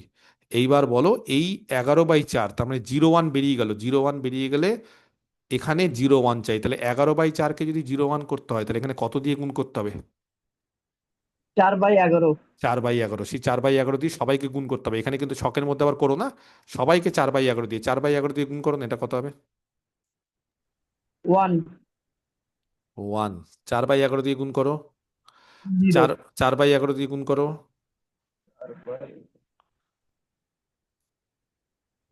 6/11. আচ্ছা, 4/11 দিয়ে গুণ করো। এত সময় পাবে না, ক্যালকুলেশন করতে হবে। মাথায় কি সব একদম ইয়ে হয়ে গেছে নাকি? এখন আর পারছো না যে ক্যালকুলেশন করতে গো? 4/11 দিয়ে গুণ করো। -4/11. ব্যাস, হয়ে গেল। এবার যেটা মেন সেটা হচ্ছে এই 1/4কে জিরো করতে হবে। 1/4কে জিরো করতে গেলে 1/4 হচ্ছে ওল্ড, আমি অপারেশনটা পাশে লিখে দিচ্ছি। 1/4 হচ্ছে ওল্ড, সেটাকে জিরো করতে গেলে কি করতে হবে? 1/4-এর সঙ্গে 1-এর অপারেশন করে, 1/4 হচ্ছে ওল্ড, ওল্ডের সঙ্গে নিউকে কত দিয়ে গুণ করলে জিরো হবে বলো? ওল্ড 11/4, 11/4, 11, এই 1/4, ওল্ড হচ্ছে 1/4, তাকে কিন্তু কিছুতেই চেঞ্জ করা যাবে না। ওল্ডকে পরিবর্তন করবো না, করবো কি নিউ এর সঙ্গে কাউকে গুণ করবো, মানে ওল্ডকে চেঞ্জ করবো কিন্তু ওল্ডের সঙ্গে কিছু গুণ করবো না, গুণ করবো নিউ এর সঙ্গে, হেল্প নিবো নিউ এর। এটা হয়ে যাবে 0। আচ্ছা, ক্যালকুলেশনটা করতে হবে কিন্তু তোমাদের কি করতে হবে আমি ধরো এখন বলে দিচ্ছি, তাহলে হয়তো ভাবছো স্যার বলে দিক বেঁচে গেলাম। বেঁচে যাচ্ছ না, বরঞ্চ বিপদ হচ্ছে। আমি ক্যালকুলেশনটা বলে দিচ্ছি, কিন্তু এই জায়গাগুলো কিন্তু তোমাদের করতে হবে, না হলে কিন্তু বড় বিপদ। বোঝা গেছে? আচ্ছা, এটা বলো কত হবে? 5/4 -1/4 ইন্টু 1, 5/4 -1/4 কত হবে? 1 হয়ে যাবে। এবং ক্যালকুলেশন গুলো 1. তোমাদের করতে হবে। এইটা কিন্তু একই থাকবে যদি বলো হ্যাঁ এটা একই থাকবে নাকি? না, এটা কি হবে? সরি, এটা এটা 1-0 ছিল, এটা হ্যাঁ। এটা একই থাকবে স্যার, 1 এটা হবে একই থাকবে, না। 1-0 হবে, একই থাকবে। আচ্ছা, এবার এইটা, এবার ক্যালকুলেশন গুলো করতে হবে এখানে, ক্যালকুলেশন গুলো করতে হবে এখানে। আচ্ছা, এইটা দেখবে, এইটা হবে ওল্ড। হ্যাঁ, এটা কিন্তু তোমাদের করতে হবে, ওল্ড -1/4 ইন্টু নিউ। আমি এখানে বলে দিচ্ছি সময়ের জন্য, কিন্তু তোমাদের কিন্তু বাড়িতে প্র্যাকটিস করতে হবে। আর এই অঙ্কগুলো যদি একটা ভুল করে দাও, একটা ধরো 11-র জায়গায় 12 আসলো বা 4-এর জায়গায় 3, তাহলে কিন্তু অঙ্কের রেজাল্ট গন্ডগোল হয়ে যেতে পারে। ওকে। আচ্ছা, এইটা দাঁড়াবে হচ্ছে -3/11, আর এইটা দাঁড়াবে হচ্ছে 1/11। আর বাকি এইগুলো আর করতে হবে না, বাদ। কটা টেবিল হলো? জয়িতা ক্লাস করছো? না সব করে নিয়েছে আগের থেকে? ক্লাসে আছি। আচ্ছা আচ্ছা, কটা টেবিল হলো? 3টে। 3টে। কি মনে হচ্ছে এবারই শেষ নাকি? মন কি বলছে? যে দেখা যাক। দেখা যাক, মন বলছে। আচ্ছা, দেখা যাক, ঠিক আছে। বলো তাহলে এইবার কি হচ্ছে। এইটা হচ্ছে আর্টিফিশিয়াল ভেরিয়েবল, এটা বেসিসে আছে বলে এটা 0, এটা 0। আচ্ছা, এবার বলো মাইনাস, এটা -2 দিয়ে গুণ করো, এটাকে -9 দিয়ে গুণ করো, তারপরে +1 করো। দেখবে ক্যালকুলেশন করে, কেউ বলতে পারছো না, মানে ক্যালকুলেশন কেউ করছো না, আমি সবার আগে করছি। -37/11, এটাকে এটা দিয়ে গুণ করে, এটাকে এটা দিয়ে গুণ করে, এরপর 1 যোগ করো, 1 যোগ করো, -1 বিয়োগ করো, মানে 1 যোগ করো, দেখবে -37/11। তাহলে কি হলো? যে একটা ক্ষীণ আশা তৈরি হয়েছিল আমাদের মধ্যে, যে হয়তো মনে হয় 3বার করলাম, এবার মনে হয় আমরা সব পজিটিভ পাবো বা সব >0 পাবো, সেটা পাবো না। ইভেন এটাতেও নেগেটিভ হবে, ইভেন এটাও করে দেখো নেগেটিভ হবে। তার ফলে এবার বলো, আবার আমাদের টেবিল করতে হবে। সব থেকে বেশি নেগেটিভ কে গো? কোনটা? -37/11। একদম। -37/11. তাহলে এইটা এবার এন্টারিং হবে, এবং এইটা যদি এন্টারিং হয় তাহলে এক্সিট কে করবে?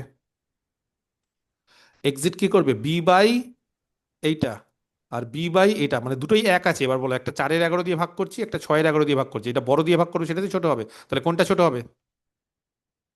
6-11 6-11 দিয়ে ভাগ করলেই ছোট হবে, তারপরে এটা। এবার এটা যদি হয় তাহলে কে বেরিয়ে যাবে আবার বেসিস ম্যাট্রিক্স থেকে? A1 A1 বা X1 বেরিয়ে গেল। তার মানে ব্যাপার হচ্ছে যে একবার বেসিস ম্যাট্রিক্সে ঢুকলে এরকম না যে স্যার একবার ঢুকে গেছে মানে দেখুন আর কিছু হবে না, না, বেরিয়ে যেতে পারে। মানে বেসিস ম্যাট্রিক্স এমন একটা ম্যাট্রিক্স যে কোনো রুলস মানে না। এই রুলসগুলো এরকম যে একবার ঢুকে গেল, ঢুকে ঢুকে খুব সুন্দর পাচ্ছিলাম, কিন্তু আবার বেরিয়ে গেল, বেরোতেই পারে। তার ফলে এবার যে নতুন টেবিলটা তৈরি হবে, টেবিল নাম্বার 4, সেখানে তাহলে কে বেরোলো? A1 বেরোলো। তাহলে A1 এর জায়গায় কে এন্ট্রি করলো? A3 A3 এন্ট্রি করলো। ভেরি গুড, বাহ, ভেরি গুড, বাহ। বলো তাহলে এবার, এটা হয়ে গেল -9, আর এইটার জন্য কত হবে? -1 এইবার -1 হবে এটা। -1 হবে। এইবার আমি যখনই বের করে দিলাম এইটাকে, তার মানে 0-1 বেরিয়ে গেল। 0-1 বেরিয়ে যাওয়া মানে আমার এইটাকে 0-1 করতে হবে। এইটাকে 0-1 করতে গেলে নিচে পড়ে আছে 6/11। 6/11-কে 0-1 করতে গেলে, 6/11-কে 11 0-1 বাই করতে 6 হয়, জিরো, হ্যাঁ, 11/6 দিয়ে গুণ 11/6। তাহলে 11 বাই এটাকেও 11/6, এটাকেও 11/6, এটাকেও 11/6, এটাকেও 11/6। 1/6 1/6 ঠিক আছে ক্যালকুলেশন। আর এটাকেও 11/6, -2/3 -2/3। Very good. এইবার এইটাকে 0 করতে হবে, এটা ওল্ড, এটা নিউ। তাহলে বলো অপারেশন বলো। Old minus 4-11 into new. Old -4-11 into new. এবার এই অপারেশনটা সবার ক্ষেত্রে করতে হবে, ঠিক আছে? তাহলে এইভাবে যদি করি, আমি একটু লিখে দিই, কারণ এই ক্যালকুলেশন গুলো করতে হবে। তার ফলে বুঝতে পেরেছো যে সময় মানে, 1/3 হবে। তাই তো বইয়ে আছে। এটা -4-11 ইন্টু নিউ, এটা মাইনাস, এটাকে 4-11 দিয়ে গুণ করো, তাহলে 2-3। তাহলে 1 থেকে 2-3 করলে 1-3। আমি ঠিক বলেছি? বিয়োগ আছে, হ্যাঁ বিয়োগ আছে। ভুল যদি করো তাহলে বুঝে গেছো, প্র্যাকটিস যদি না করো তাহলে কিন্তু এই অঙ্ক জীবনেও নামাতে পারবে না, এটা আমি বলে রাখলাম। যদি বলো না স্যার পারবো, তাহলে তুমি একটা মিথ্যের জগতে বসবাস করছো। তুমি নিজেকে ভেবে নিয়েছো যে আমি সব পারবো না, কিন্তু না, হয় না। আচ্ছা, নেক্সট পরেরটা, এখানে হয়ে যাবে 1, তারপরে এটা 0, এটা -1/3, আর এইটা হচ্ছে 1/3। বলো জয়িতা, কি মনে হচ্ছে এবার? এবার কি আর নেগেটিভ আসবে? কি গো, কিছু বলছে না কেন? আগের বার তো বলছিল যে স্যার মনে হচ্ছে যে আসবে। প্রথমটা তো পজিটিভ আসলো, পরের গুলো দেখি। পরের গুলো দেখি। আচ্ছা, তাহলে দেখো পরের গুলো, প্রথমটা পজিটিভ এসছে। প্রথমটা কত এসছে? 37/6। 37/6 দেখে নাও এখান থেকে ক্যালকুলেশন তারপরে করে, 0 মাইনাস, এখানে 0 প্লাস হয়ে যাচ্ছে, মানে এটা প্লাস হয়ে যাচ্ছে, তো বড়টা প্লাস হয়ে যাচ্ছে, বড়টা প্লাস হয়ে যাচ্ছে, +2 আবার প্লাস হয়ে যাচ্ছে। তারপরে নেগেটিভ থাকলেও কোনো অসুবিধা নেই। তারপর একটা 0, তারপর একটা 0। বাহ, এবার বলো পরেরটা। 1/6 হ্যাঁ, ভুলভাল করছে অঙ্কিত, একটা অঙ্ক পারবে না মনে হচ্ছে, একটাও পারবে না ও। সিমপ্লেক্স ছেড়ে দিও। হ্যাঁ অঙ্কিত, তুমি সিমপ্লেক্স ছেড়ে দাও, তুমি আর পারবে না, তুমি ছেড়ে দাও, আজকে ক্লাস করতে হবে না। একটা ক্যালকুলেশন পারে না, হবে নাকি? পারবে নাকি মার্কেটে নামাতে? তুমি ক্যালকুলেশন ভুল করছো কেন? প্রত্যেকটা লাইনে যদি এরকম ভুলভাল করো, তাহলে তুমি তো শেষ। তাহলে সিমপ্লেক্স, ডুয়ালিটি, টু ফেজ, তিনটা অঙ্ক শেষ। প্রথমেই তাহলে 40-এর মধ্যে 15 শেষ করে দাও। পরেরটা নেগেটিভ আসছে। হুম, স্যার শেষেরটা নেগেটিভ আসছে। কত আসছে? -7/3 তার মানে খুব আশা করেছিলে যে, মনে হচ্ছে যে এইবার কি হয়েই গেল, কারণ টেবিল 4টে, স্যার তো এর আগে কোনোদিন টেবিল 4টে করায়নি, টেবিল 3টেতেই হয়েছে, বা আমাদের গৌরবঙ্গ ইউনিভার্সিটি 2-3টে টেবিলেই হয়তো দিয়ে দেবে। না, এর থেকেও বেশি টেবিল আসতে পারে। দেখো এবার, মানে তুমি বললাম না যে ভয়াবহতা কি একটা এলপিপির। এবার ধরো তুমি পরীক্ষার হলে বসে আছো, সমস্যা কি হয় বলবো? পরীক্ষার হলে তুমি অঙ্ক করছো, তুমি 1 নম্বর টেবিল করলে, 2 নম্বর টেবিল করলে, খুব ক্ষীণ আশাতে ভাবলে 3 নম্বর টেবিলটাতে মিলে যাবে, 3 নম্বর টেবিলটাতে মিললো না, ভাবলে ঠিক আছে 4 নম্বরে মিলবেই মিলবে, এর থেকে বেশি আর হতো। যেই 4 নম্বরে নেগেটিভ, তুমি ভাবলে শিওর আমি ভুল করেছি, আমি শিওর ভুল করেছি, এই অঙ্ক আমি ঠিক হতে করিনি। এবার তুমি ভুল যখনই করেছো, তুমি 5 নম্বর টেবিলে আর যাবেই না, তুমি 4টে টেবিল আবার গুনছো কোথায় কি ভুল করো, অথচ তুমি কিন্তু ঠিক করেছো। তুমি ঠিক করে বসে আছো, কিন্তু তোমার কনফিডেন্সের অভাব, যে না নেগেটিভ আসছে তার মানে ভুল করছি। এবার কি করতে পারো? এবার একটু হল কালেকশন করতে পারো, যে কিরে সিমপ্লেক্সটা কি হলো। এবার সিমপ্লেক্সটা হয়তো অনেকে করেনি, অনেকেও হয়তো ভাবছে 4টে টেবিল, কেউ ভাবছে 3টে টেবিল, আর সাহস পাচ্ছি না, সময় নষ্ট, কেউ হয়তো এটা করার পরও কেটে দিল, না আর করবো না অঙ্কটা, থাক আমি অন্য অঙ্কতে চলে যাই। তার ফলে এই জায়গাগুলো এলপিপিতে মারাত্মক রকমভাবে প্রভাব পড়ে, এবং অনেক ছাত্রছাত্রী যাদের দুর্ধর্ষ প্রিপারেশন থাকে, যারা 50-এ 50, 40-এ 40 পাওয়ার যোগ্য, তারা সবশেষে 3, 4, 5, 6 পেয়ে কান্নাকাটি করে করে বেরিয়ে আসে। বা করে, খুব বাজে, খুব বাজে হয়। কিন্তু এখানে আরেকটা টেবিল হবে, দেখো আর কটা হবে দেখো, একটা তো হবেই বোঝা যাচ্ছে। কে গো, বেরোবে কে? 1/3/1/3 আর 11/6 -2/3। মনে রাখবে যখনই মাইনাস থাকবে নাকি, তখন মাইনাসটাকে বাদ দিয়ে দিব। বিশ্বজিৎ কই গেল? ও জিজ্ঞেস করছিল না একটু আগে, স্যার স্যার হ্যাঁ বলো। স্যার। স্যার বলছিলাম কি, যেটা আপনার ভাগ করছেন আর যেটা মিনিমাম হচ্ছে ওটাকে আপনি বের করছেন, হ্যাঁ। মানে কি করে যে, তো হুম। ওটা যে দুটোই যদি সেম হয়ে যায় তাহলে স্যার কি হবে? ওটাকে বলে ডিজেনারেসি কেস। ভগবানের কাছে প্রার্থনা করো যে ওটা যাতে সেম না হয়। যদি সেম হয়ে যায় তাহলে ওটা হয় ডিজেনারেসি কেস। ডিজেনারেসি কেসে তখন তার কোনো নিয়মের ধার ধারে না, মানে তুমি যেটাকে ইচ্ছা ধরতে পারো, কোনোটাকে ধরলে 2টো স্টেপে অঙ্ক হবে, কোনোটাকে ধরলে 10টা স্টেপে অঙ্ক হতে পারে, বা 7টা স্টেপে হতে পারে। তার ফলে স্যার বুঝবো কি করে কোনটাকে ধরবো, তার কোনো নিয়ম আজ অব্দি বেরোয়নি। ওটাকে বলে ডিজেনারেসি কেস। বুঝতে পেরেছো আমার কথাটা? এটা আসবে, এটাও আসবে, দাঁড়াও, একটা ডিজেনারেসি কেসে আমি হ্যাঁ করে স্যার। দেখাবো। দুটোকে ধরে করে দেখাবো, কোনটাতে দেখবে একটা ধরে দেখবো, ধরো দুটোই একই চলে এসছে, ধরো দুটোই একই, এটাও মিনিমাম এটাও মিনিমাম, কোনটা বেশি মিনিমাম একই, তাহলে এবার কোনটা ধরবো স্যার, তাই না? তাহলে এই সমস্ত কেসকে বলে ডিজেনারেসি কেস। তখন আমাদের ইচ্ছে মতো করে যে কোনো একটা ধরতে হয়। এবার যদি বলো স্যার আমার ইচ্ছেতে আমি যেটা ধরলাম সেটা ধরো, এমন তোমার ভাগ্য খারাপ যে তুমি যেটা ধরলে সেটা তো হয়তো 5টা টেবিল হলো, অথচ তোমার বন্ধু যেটা ধরলো সেটা তো হয়তো 2টো টেবিল হলো, হতেই পারে। তো সেই কারণে কি হবে না হবে এটা বলা খুব মুশকিল। এবং তুমি যদি বলো স্যার একটা নিয়ম বলে দিন না, যে আমি যে টেবিলটা ধরবো সেটাতে কম হবে আর অন্যজন যে টেবিলটা ধরবে সেটাতে বেশি হবে, এরকম কোনো নিয়ম নেই, এরকম কোনো নিয়মের ধার ধারে না। তার মানে যেটা ইচ্ছে সেটা হতে পারে, বোঝাতে পারলাম আমি? যেটা ইচ্ছে সেটা হতে পারে, মানে এরকম কোনো ব্যাপার নেই যে এটা ধরলে এটা হবে বা ওটা ধরলে ওটা করে ডিজেনারেসি কেস। যাই হোক, ডিজেনারেসি কেসটা আমি পরে আসছি। আপাতত আমার যেটা বক্তব্য সেটা হচ্ছে যে আমি আহ, এইটা করছি, হ্যাঁ। আমি এটা কি হবে বলো তাহলে, এইটা, হুম, এটা কি হবে এবার? তো -2। কোনটা এক্সিট করবে? মাইনাসটা বাদ হয়ে গেল, এটা হয়ে গেল, মাইনাসটা বাদ এ হয়ে টু গেল। তাহলে এক্সিস্ট, A2 না A2 A2, x2 টা এক্সিস্ট করছে, A2 টা। তার মানে কি এলিমেন্ট কি করবো, যখনই কেন নেগেটিভ, নেগেটিভটাকে বাদ দিয়ে দিবে। বুঝতে পেরেছি? যারা নেগেটিভ বা যারা জিরো তাদেরকে প্রথমেই বাদ দিয়ে দিবে। তাহলে এখানে একটাই থেকে গেল, আর ভাগটা করার দরকার নেই। তাহলে বেরালো কে? এ টু, এটুর বদলে কে ঢুকলো? কে ঢুকলো? A5 A5। A5 sir. A five. A five ঢুকলো, এ টু বেরিয়ে গেল, তাহলে এ টু বেরিয়ে গেল। আচ্ছা, আর্টিফিশিয়াল একবার যদি বেরিয়ে যায় সে আর কোনদিন ঢোকে না। বুঝতে পেরেছিস না? আর্টিফিশিয়াল যদি বলো স্যার এই দুটো ঘরে আর কাউকে ঢুকতে পারে না, আর্টিফিশিয়ালের নিয়ম হচ্ছে if artificial differs from the basis matrix it never enters. বুঝতে পেরেছি? এটা এন্টার করতে পারে না। আচ্ছা চলো তাহলে এবার x2 জায়গায় কত ঢুকলো গো? x5 নাকি, আর x3, A5 আর A3। চলো কি হবে এখানে তাহলে? 0 আর 0 - 1 -1, বাহ ভেরি গুড। আচ্ছা তাহলে একটা কাজ করি, এটাকে 1 বানাই। 1 বানাতে গেলে 3 দিয়ে গুণ করি, এটা তাহলে 3 দিয়ে গুণ করছি, 3 দিয়ে গুণ করছি, 3 দিয়ে গুণ করছি, 3 দিয়ে গুণ করছি, 3 দিয়ে গুণ করছি। ভালো লাগছে? ক্যালকুলেশন ঠিক আছে? আচ্ছা এবার বলো এইটাকে জিরো করবো কি করে? জিরো করবো গো, ওল্ড, ওল্ড হচ্ছে এইটা, এটা ওল্ড, এবার কিন্তু এটা ওল্ড আর এটা নিউ, তাহলে -2 আর 3 হচ্ছে ওল্ড, বলো operation, plus old plus 2/3 into. Old plus 2/3 into new.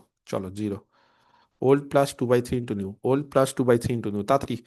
Old plus প্রত্যেকটা আমি করে দেবো, তোমাদেরকে কিন্তু করতে হবে, আমার সাহায্য নেওয়া বন্ধ করে দাও। আমার সাহায্য যত নেবে তত মনে রাখবে যে পরীক্ষাতে নাম্বার কম। এখন হয়তো রিল্যাক্সেশনের মধ্যে থাকবে যে স্যার করে দিক বেঁচে গেলাম, একদমই না। নিজে করতে শেখো, যত করবে, আমি যদি বলো যে স্যার একবারে পরীক্ষা হলে গিয়ে করবে, জিন্দেগিতে নামাতে পারবে না, আমার গ্যারেন্টি। আমি নিজে ভুক্তভোগী, আমি যখন স্টুডেন্ট ছিলাম আমার মনে ছিল ক্যালকুলেশন স্যার করে দিক, আমি করবো না, নিয়মটা জেনে রাখলাম, পরীক্ষা হলে গিয়ে করবো, পারিনি, নামাতে পারিনি, ভুল হচ্ছেই, পারবো না। তার ফলে এই জায়গাতে কিন্তু এই ভুলটা করবে না, আমি তোমাদের বারবার করে বলছি, ভিভেন নিজের অভিজ্ঞতা দিয়ে বলছি যে একদমই কিন্তু এই ভুল করবে না। ওকে আচ্ছা, এগুলো ক্যালকুলেশন হবে -0। চলো টেবিল কমপ্লিট। এইবার কি বলছে জয়িতা, কি মনে হচ্ছে? দেখি জয়িতার যা মনে হচ্ছে মোটামুটি সঠিকই হচ্ছে। জয়িতা দেখা যাক, হয়ে যেতে আবার পারে এবার, অনেকটাই হলো। অনেকটা লাল, ভাল লাগছে না না? এবার মনে হচ্ছে যে হয়ে যাবে। আচ্ছা, আর যদি না হয় তাহলে একটা ঘর কিন্তু আমি এক্সট্রা করে রেখেছি, আগেই বলে রাখলাম, আমি কিন্তু সব মেপে জায়গায় কাজ করি। চলো দেখি, -2 জিরো, তাহলে এটা কত হচ্ছে? মাইনাস হাফ, আর এটা কত? +2, কত হচ্ছে গো? 3-2 নাকি? আচ্ছা, এটা হচ্ছে 0, এটা -2, আর এটা +9 7। দেখো আমি ঠিক করছি কিনা ক্যালকুলেশন। আচ্ছা, তারপরে এগুলো হচ্ছে বেসিস ম্যাট্রিক্স, এগুলো 0। এবার এইটা বলো, যদি এইটা হ্যাঁ নেগেটিভ হয়ে গেল তাহলে কিন্তু বুকটা ধুক ধুক ধুক ধুক করছে আমার। যদি স্যার ওটা নেগেটিভ হাফ হয়ে গেল, পজিটিভ।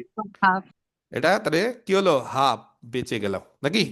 তাহলে বলো, যেহেতু জেড যে মাইনাস সি যে সব গ্রেটার দেন ইকুয়াল টু 0, এখানে লিখছি, হ্যাঁ এখানে লিখছি, এখানে প্রবলেম কিন্তু এটা, হ্যাঁ প্রবলেমের মধ্যে ওটা রাফ, এটা হচ্ছে রাফ, এটা রাফ, আর এইটা হচ্ছে প্রবলেম, হ্যাঁ এটা আবার।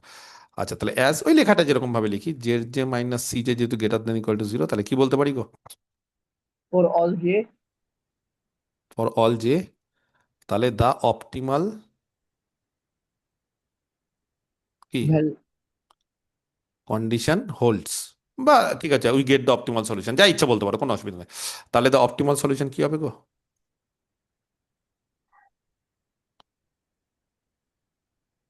বলবো কি হবে?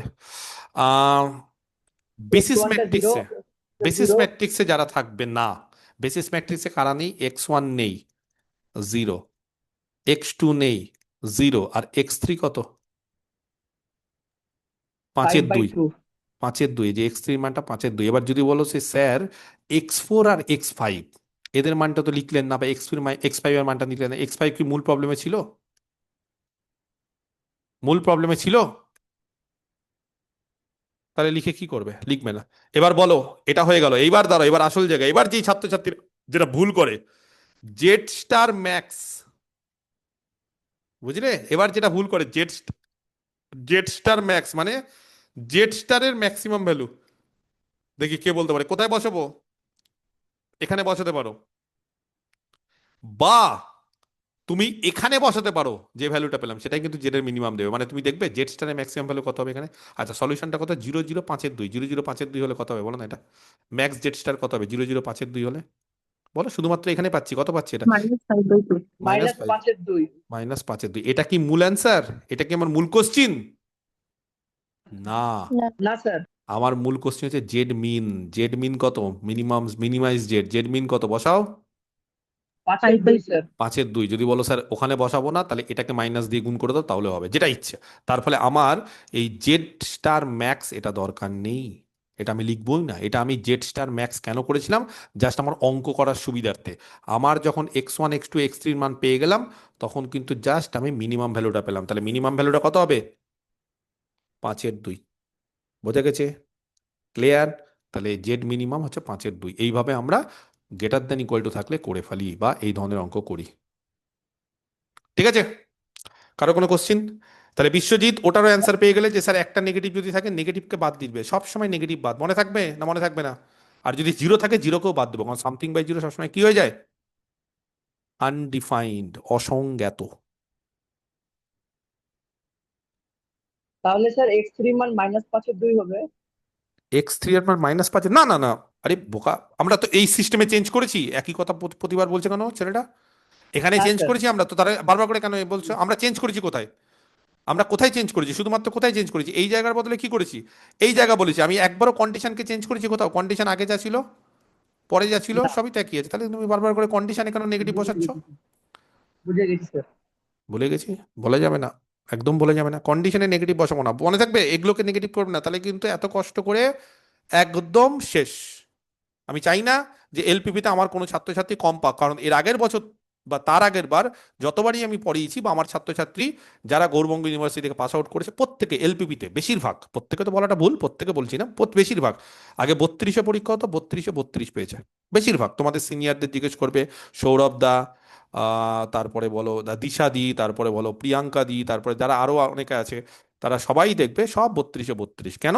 কারণ সুন্দরভাবে এলপিবি গুলো তারা ভালো করে পড়েছে, ভালো করে প্র্যাকটিস করেছে আমার কথা মতো, এবং তারা সুন্দরভাবে প্রচুর নাম্বার পেয়েছে। এবং সেই এর আগের বছর না, তার আগের বছরে যদি বলো, তাহলে তার আগের বছরও সিনিয়ররা প্রত্যেকে 32-এ 32 পেয়েছে। সেই কৃষ্ণময় থেকে শুরু করে ওই যে ব্যাচের ছেলে মেয়ে ছিল, তোমরা হয়তো ভুলে গেছো, তাদেরকে জানি না, কিন্তু ওরা সব 32-এ 32। তোমাদের 40-এ আছে, আশা করছি তোমরা 40-এ 40 পাবে, কি তো তাই তো? আর না হলে, স্যার এবার 50-এ আছে আমাদের। ও তোমাদের 50-এ, তাহলে 50, তোমাদের 40-এ ছিল এই পরীক্ষা? গৌরবঙ্গ ইউনিভার্সিটি না দিনের দিন চেঞ্জ করে দেয়, এ বোঝা যায় না। তোমাদের না ইউনিভার্সিটির সিলেবাসের জন্য আমাকে আলাদা একটা লোক রাখতে হয় মনে হচ্ছে, যে সব প্রতিদিন খালি সিলেবাস আমাকে বলবে। 40-এ পরীক্ষা ছিল, এখন 50-এ করে দিল, যে ফার্স্ট ইয়ার 50 না? হ্যাঁ স্যার। ফার্স্ট ইয়ার 50 ছিল, সেকেন্ড ইয়ার ছিল আগে 40, আর থার্ড ইয়ার ছিল 32, একসময় ছিল এটা, এখন কি হয়ে গেছে, এখন সব ইয়ারই 50। বাহ, ভালো করেছে এটা, তার মানে আমাকে আর টেনশন নিতে হবে না। বোঝা গেছে? ক্লিয়ার? ওকে, নেক্সট।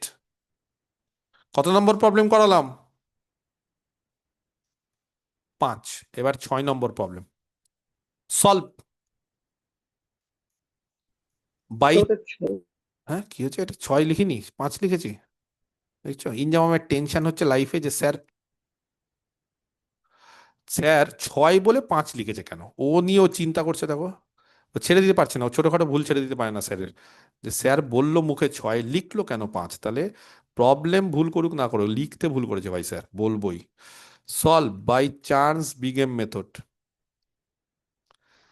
যদি বলো স্যার এতদিন তো আপনি বিগেম বলছিলেন, আবার হঠাৎ করে চান্স কেন বলছেন, ও ম্যাথমেটিশিয়ান চান্স এই পদ্ধতিটা চালু করেছেন বলে তার নাম অনুসারে বলে চান্স বিগেম মেথড। ঠিক আছে, কোন মেথড? Charnes big M method. সেটা ইউজ করে সলভ দ্য ফলোয়িং প্রবলেম বা সলভ দ্য ফলোয়িং এলপিপি। বলো দেখি, এলপিপিটা আছে মিনিমাইজেশন প্রবলেম। কি আছে? Minimisation problem is equal to 4x1 plus 2x2। কটা ভেরিয়েবল? কটা ভেরিয়েবল? দুটো।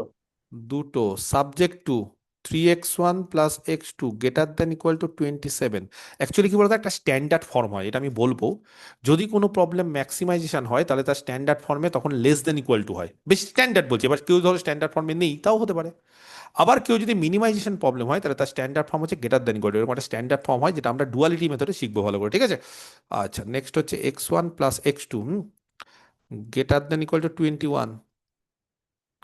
আরো আছে x1 plus 2x2 greater than equal to 30 and কি হবে x1 x2 greater than equal to 0। বলো দেখি, এই প্রবলেমটাকে আমরা রিরাইট করবো, একবারে পারবে না দুবারে করতে হবে? কি গো, একবারে কি পারবে না দুবারে স্টেপ বাই স্টেপ করে করতে হবে? Let us introduce 3 surplus variable. বুঝতে পারলে না? না, 3টে সারপ্লাস ভেরিয়েবলস নাম দাও, x3 x4 x5। And surplus ভেরিয়েবলের জন্য কি আমরা বেসিস ম্যাট্রিক্স পাই? না, পাই না। তাহলে 3 আর্টিফিশিয়াল ভেরিয়েবলস, আরো 3টে আর্টিফিশিয়াল ভেরিয়েবল আমরা অ্যাড করব। একটা হচ্ছে x6, একটা x7, একটা x8। Then rewriting the problem, এবার রিরাইট করে উই হ্যাভ। আচ্ছা, সবার আগে বলে দিই, প্রবলেমটা ম্যাক্সিমাইজেশন না মিনিমাইজেশন? মিনিমাইজেশন। তাহলে ম্যাক্স জেড স্টার বলো, জেড স্টার মানে মাইনাস জেড। হ্যাঁ, বলো কত হবে? Minus four minus x one -4x1 -2x2। Minus two x two. -2x2। Subject to, এই জায়গাটা চেঞ্জ করব কিছু? স্যার ওটাই তাই। হ্যাঁ, এটা যা আছে তাই। তাহলে 3x1 প্লাস x2। এবার বলো, একটা একটা করে সারপ্লাস নিয়ে নি, -x3। আচ্ছা, তারপরে কত আছে গো? x1 plus x2 -x4। ফাঁকা দিয়ে রাখবে, তাহলে সুবিধা হয় বুঝতে। হ্যাঁ, আর কিছুই না। এবার যদি বলো স্যার ফাঁকা দিয়ে রাখবো না, তাহলে নিজেরই দেখবে বের করতে অসুবিধা হয়। -x5 হলো, একটাও বেসিস দিচ্ছে না, তাহলে বেসিসের জন্য এখানে x6, এখানে x7 আর এখানে x8, এই আর্টিফিশিয়াল ভেরিয়েবল তিনখানা অ্যাড করলাম।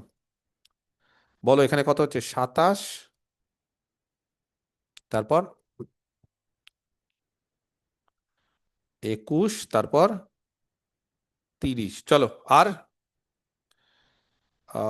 x1 x2 ডট ডট করে x8 greater than equal to 0। এবার এই জায়গাতে বলো 0x3 সারপ্লাস বলে 0x4 0x5 minus m into x6 minus m into x7 minus m into x8। পারবে এবার অঙ্কটা করতে? হ্যাঁ, ছেড়ে দেবো তোমাদের জন্য? ছাড়বো কি ছাড়বো না? হ্যাঁ স্যার, হ্যাঁ স্যার। কটা টেবিল হবে জানো? 4টে টেবিল। করে দিও, এটা বাড়ির কাজ। Okay sir. চারটে টেবিল, অ্যান্সার আমাকে বলবে, ঠিক আছে? বা অ্যান্সারটা আমি বলে দিই, মিলছে কিনা দেখে নাও, আগের থেকে বলে দিচ্ছি। অ্যান্সার যেটা দাঁড়াবে সেটা হচ্ছে চারটে টেবিল করার পর x1 থাকবে, এটা অ্যান্সার, হ্যাঁ। x1 থাকবে 3, x2 থাকবে 18, আর জেড মিনিমাম হবে 48, ঠিক আছে? এটা করে মিলিয়ে নাও, নিজেরা করো এবার। নিজেরা কিন্তু আজকেই করবে না, এখন রাতে ঘুমিয়ে যাবে মনে হয়, না রাত হয়ে গেছে, আবার খেয়ে দিয়ে নিয়েছি ইনজামাম, এখন দিবে ঘুম একদম, তখন ভাত না খেয়ে স্যার, নিয়েছি। আজকে রাত্রে করে স্যার দেখাবো। আচ্ছা, রাতে করে দেখিও, ঠিক আছে? বাকিটা করো, রাতে করে দেখাও, কোনো অসুবিধা নেই, ঠিক আছে? ওকে, নেক্সট আরেকটা দিয়ে দিই আজকে, চট করে নিয়ে ছেড়ে দেবো। কারোর কোনো সমস্যা আছে? রাত 10টা বেজে কিছু ঘুম টুম আছে, বাবা মা ঘুমাবে বলছে কিছু, যে না ছেড়ে দে, এখন পড়তে হবে না? যদি থাকে তাহলে বলো, আদারওয়াইজ আমাকে একটু সময় দাও, 10 থেকে 15 মিনিট, আমি আরেকটা অঙ্ক করিয়ে দিচ্ছি। তাহলে সিমপ্লেক্সের মোটামুটি সব ধরনের অঙ্ক করানো হবে। এরপর আমরা কি করব, নেক্সট দিন থেকে আমরা এক্সারসাইজ শুরু করবো। এক্সারসাইজের ক্ষেত্রে আমরা বিভিন্ন ধরনের কেস পাবো, কারণ একটা একটা করে বিভিন্ন ধরনের, ধরো যে ব্যতিক্রম, বিভিন্ন, যে যেমন ইনজামাম একটা বললো যে স্যার একই চলে আসছে কি এলিমেন্টে, তখন কি করব? বা হয়তো বিশ্বজিৎ একটা বললো স্যার জিরো আছে, তখন কি করব? এই ধরনের অনেক কেস আসবে, সেই কেসগুলো আমরা দেখবো একটা একটা করে। প্রবলেম নাম্বার 7 স্যার হোমওয়ার্ক দিয়েছিলেন ওখানে জিরো। ওখানে আসছে না? হ্যাঁ, বললাম তো, ও তো আসতে পারে, ওই তো মানে এক্সারসাইজ না করলে শেখা যাবে না। তুমি যদি ভাবো যে এই 7টা অঙ্ক করে দিলাম ব্যাস সিমপ্লেক্স শিখে গেল, পারবেই না। এত ধরনের জিনিসপত্র আসবে, কোথায় জিরো, কোথায় নেগেটিভ, কখনই একই আসবে, তার মধ্যে থেকে কাকে নেব, অনেক ধরনের কেস আসবে। তাহলে একদম যদি ভালো করে শিখতে হয়, তাহলে এক্সারসাইজ সলভ করতে হবে। সব অঙ্ক না, তাও মোটামুটি আমি যেরকম দিচ্ছি প্রায় বেশিরভাগ অঙ্কই করতে হবে, ঠিক আছে? এবং তার পেছনে সময় দিতে হবে। তুমি যদি বলো স্যার সময় লেগে যাচ্ছে প্রচুর, তাহলে কিন্তু পরীক্ষার হলে আর তখন স্পিড পাবে না, পরীক্ষার হলে অ্যাকুরেসি পাবে না, তখন কিন্তু ভুল হবে ক্যালকুলেশনে। যেরকম অঙ্কিতের দেখো দুটো একটা ভুল হচ্ছে, অঙ্কিত যদি এখন রেগুলারলি থরলি প্র্যাকটিস করে, তাহলে কিন্তু অঙ্কিতের দেখবে একটাও ভুল হবে না, দেখবে Ankit. Solve the following LPP by, আচ্ছা একটা জিনিস বলি, একবার পরীক্ষাতে না এইটা চলে এসেছিল, আমার ছাত্রছাত্রীরা বিপদে পড়ে গেছিল, তারপর থেকে আমি শুধরে নিয়েছি। বলেছিল solve the following problem by penalty method, ছাত্রছাত্রীরা এত আনন্দ, স্যার আমাকে ফোন করেছে, আমি বললাম কি হয়েছে? বলছে স্যার একটা মেথড এসছে পেনাল্টি, সিলেবাসে নেই, আমি কোশ্চিন করে চলে এসেছি 8-এর A, এবার স্যার আমাকে ফুল মার্কস দেবে? কি বলেছিলাম জানো? বলেছিলাম সিমপ্লেক্স মেথডের অপর নাম কি মেথড? পেনাল্টি। তারপরে 7 রাত ঘুমোতে পারেনি ছাত্রছাত্রীরা, দুঃখে প্রত্যেকে, একদম 1 সপ্তাহ ঘুমোতে পারেনি ঠিকঠাক, ঘুম আসছে আবার কেটে যাচ্ছে, স্বপ্ন, দিবা স্বপ্ন দেখছে এরকম, যে সিমপ্লেক্সের আরেক নাম পেনাল্টি, বলছে হ্যাঁ।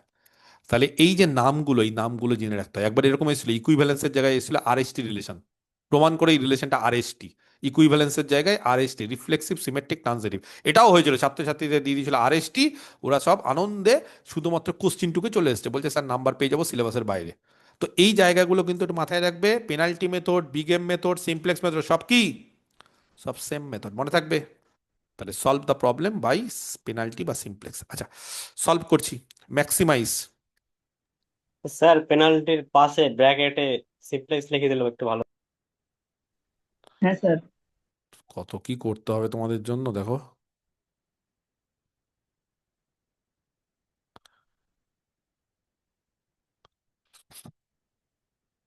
ম্যাক্স জেড বলো, -2x1, হ্যাঁ, +x2 +3x3, এটা হচ্ছে ম্যাক্স জেড। আর subject to x1 -2x2 +3x3, কি বললাম, x1 -2x2 +3x3, হ্যাঁ, =2। আর 3x1, ওকে, +2x2 +4x3 =1। আর x1 x2 x3 > 0। চলো এই প্রবলেমটা আমরা সলভ করি। বলো দেখি, এই প্রবলেমটাতে ইকুয়াল টু আছে, ইকুয়াল টু থাকতে গেলে আমরা কি করি বলো? জাস্ট আর্টিফিশিয়াল ভেরিয়েবল রাখবে স্যার। জাস্ট আর্টিফিশিয়াল, ঠিক আছে। আর প্রবলেমটা ম্যাক্সিমাইজেশন প্রবলেম আছে, তার ফলে আর কিছু করার দরকার নেই। মিনিমাইজেশন প্রবলেম না ম্যাক্সিমাইজেশন প্রবলেম, এটা কিন্তু আগে দেখবে, অনেকে না ওই জায়গাটা দেখে না, কোশ্চিনটা কিন্তু ভালো করে দেখবে। তুমি প্রবলেম আছে মিনিমাইজেশন আর ম্যাক্সিমাইজেশন দিয়ে করে চলে আসতে, তার ফলে অ্যান্সার মিলবে না, বুঝতে পেরেছো? অ্যান্সার মিলবে, অপটিমাল সলিউশন মিলে গেলেও জেড মিন বা ওগুলো মিলবে না। Let us introduce 2 artificial variable.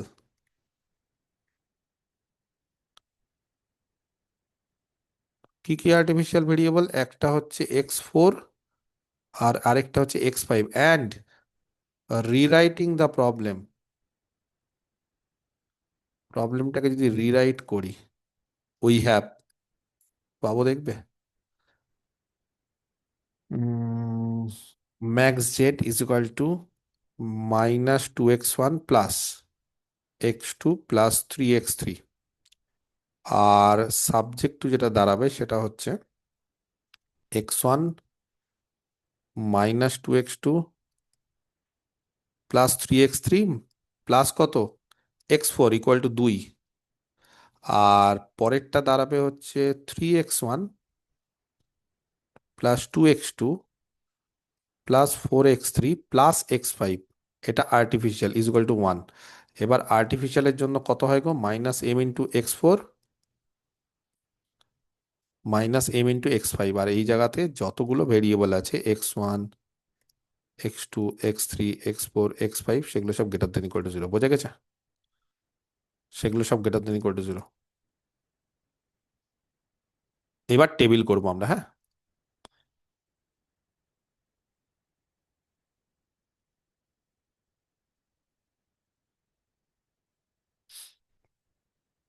ঠিক আছে, ওকে।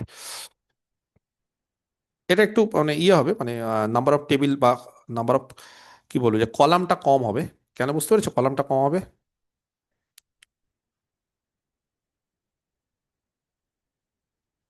1 2 3 কটা হবে গো এখানে? a1 a2, তারপরে a3 a4 a5, আর এই জায়গাটা হবে হচ্ছে দুভাগে ভাগ হয়ে যাবে। আর এখানে ক ভাগে ভাগ হয়? এটা কটা হয়? একটা এক্স বি, তিনটা। একটা বি, আর একটা সিবি। মানে অঙ্ক করতে করতে দেখবে এই ছক মুখস্থ হয়ে গেছে, কোনো অসুবিধা নেই। অঙ্ক করতে করতে এই সব ছক মুখস্থ হয়ে যায়। a1 a2 a3 a4 a5, বলো সিজে, বলো ঝটপট করে বলো, ঝটপট করে বলো। -2 1 1 -m -m। বাহ, নায়াদ এখন জয়েন করলে নাকি? কিছু বলছিলে না, হঠাৎ করে এখন কথা বলছো, কি ব্যাপার? খাওয়া দাওয়া করে আসলে নাকি, না ক্লাসে ছিলে? ছিলাম স্যার। ও গুড। 1 আর 3, -2 আর 2, আচ্ছা এটা হয়ে গেল 3 আর 4, আচ্ছা এইটা হয়ে গেল 1 আর 0, আর এইটা হয়ে গেল 0 আর 1। চলো এক্স বিটা বলো তো ফট করে। x4 x5 আচ্ছা আর এটা a4 a5 a4 a5, আর -m ব্যাস। হ্যাঁ ইঞ্জামাম, সব শিখে যাচ্ছ তো? ভালোই তো সব শিখছো, সব ঝটঝট করে বলে দিচ্ছে দেখো ছেলেটা। Okay, now z j minus c j. আচ্ছা তার মানে হচ্ছে -3m -4m প্লাস 2 নাকি? -4m + 2 আচ্ছা এইটা হবে -2m প্লাস 2m, কেটে যাচ্ছে গো, -1 এটা। আচ্ছা এইটা হবে -7m -3, আর এই দুটো হবে 0। কেন বলো তো? এটা বেসিস ম্যাট্রিক্স অংশগ্রহণ করছে। যাই হোক, মোট কথা এন্টারিং কলাম পেয়ে গেছি আমি। বলো দেখি, এন্টারিং কলাম পেয়ে গেছি, এক্সিট কে করবে? বুঝলে না? না 5 a5 এক্সিট করে। বুঝলে যে 4 কেন কি এলিমেন্ট হবে, এটা কি বোঝা গেছে? আচ্ছা তাহলে কে এক্সিস্ট করবে? A5 নাকি? A5 এক্সিস্ট করবে। A5 যদি এক্সিট করে তাহলে এক্সিট করা মানে হচ্ছে এটা আর্টিফিশিয়াল, এটা লিখতে হবে না, কেটে দিবে। তাহলে কে কার বদলে কে ঢুকলো একটু বলে দিই তাহলে নাকি? তাহলে x4 ছিলই, x5 এর জায়গায় কে ঢুকলো গো? x3 x3, তার মানে a4 A5 এর a3 জায়গায় A4, এটা হচ্ছে মাইনাস, তাহলে এটা হয়ে যাবে -10 3, + 3 এই যে 3 সিজে। হ্যাঁ, আচ্ছা এইবার আমরা কি করব বলো? কে বেরিয়ে গেল, 0 1 বেরিয়ে গেল, তাহলে এটাকে 1 করতে হবে। এটাকে 1 করতে গেলে 1 এর 4 দিয়ে গুণ, 1 এর 4 দিয়ে গুণ, 1 এর 4 দিয়ে গুণ, 1 এর 4 দিয়ে গুণ, 1 এর 4 দিয়ে গুণ, ঠিক করেছি কি আমরা? আর 3 কে 0 করতে হবে, বলো old অপারেশন বলো। -3 into new old -3 into new old -3 into new, তাহলে ওল্ড -3 ইন্টু নিউ করলে 0, ওল্ড -3 ইন্টু নিউ করলে এটা ওল্ড -3 ইন্টু নিউ, তার মানে -2 -3 এর 2, -2 -3 এর 2 কত হবে গো? -7 এর 2 নাকি গো? আচ্ছা ওল্ড -3 ইন্টু নিউ, 1 -9 এর 4, 1 -9 এর 4 মানে 5/4, তারপরে হচ্ছে 2 মাইনাস কত দিয়ে গুণ করি 3, 2 মাইনাস 3/4, 2 মানে হচ্ছে 8/4 মাইনাস 3/4, 5/4, 5/4। 5/4। চলো জয়িতা কি মনে হচ্ছে কটা টেবিল হবে? আর একটা হতে পারে। এরপরে আরেকটা হতে পারে? কেন আমার তুমি কি হিসাব দেখে নিচ্ছ নাকি, মানে আমি কতটা স্যার আমার মনে হচ্ছে স্যার এটা না হয়ে না যাবে স্যার, স্যার হবে না, এখন। কারণ বড়টাই হবে না পজিটিভ স্যার, হয়ে যাচ্ছে। পজিটিভ হয়ে যাবে স্যার। তাই দেখছি তাহলে কি হচ্ছে। আচ্ছা বলো মাইনাস মাইনাসে প্লাস, তাহলে প্লাস 5m/4, আর এখানে হচ্ছে 9/4 প্লাস 2 কত হবে গো, 17/4 নাকি? আচ্ছা এবার হচ্ছে প্লাস 7/2m, আর এখানে হবে 3/2 মাইনাস 1 কত হবে গো, প্লাস 1/2। আচ্ছা এবার এই দুটো হচ্ছে জিরো, বলো তাহলে নেগেটিভ আছে? না স্যার। নেই। নেগেটিভ নেই, তাহলে নেগেটিভ যদি না থাকে তাহলে কি বলো কি পেলাম? Since z j minus c j greater than equal to 0, তাহলে আমরা কি পাবো, অপটিমাল সলিউশন পাবো?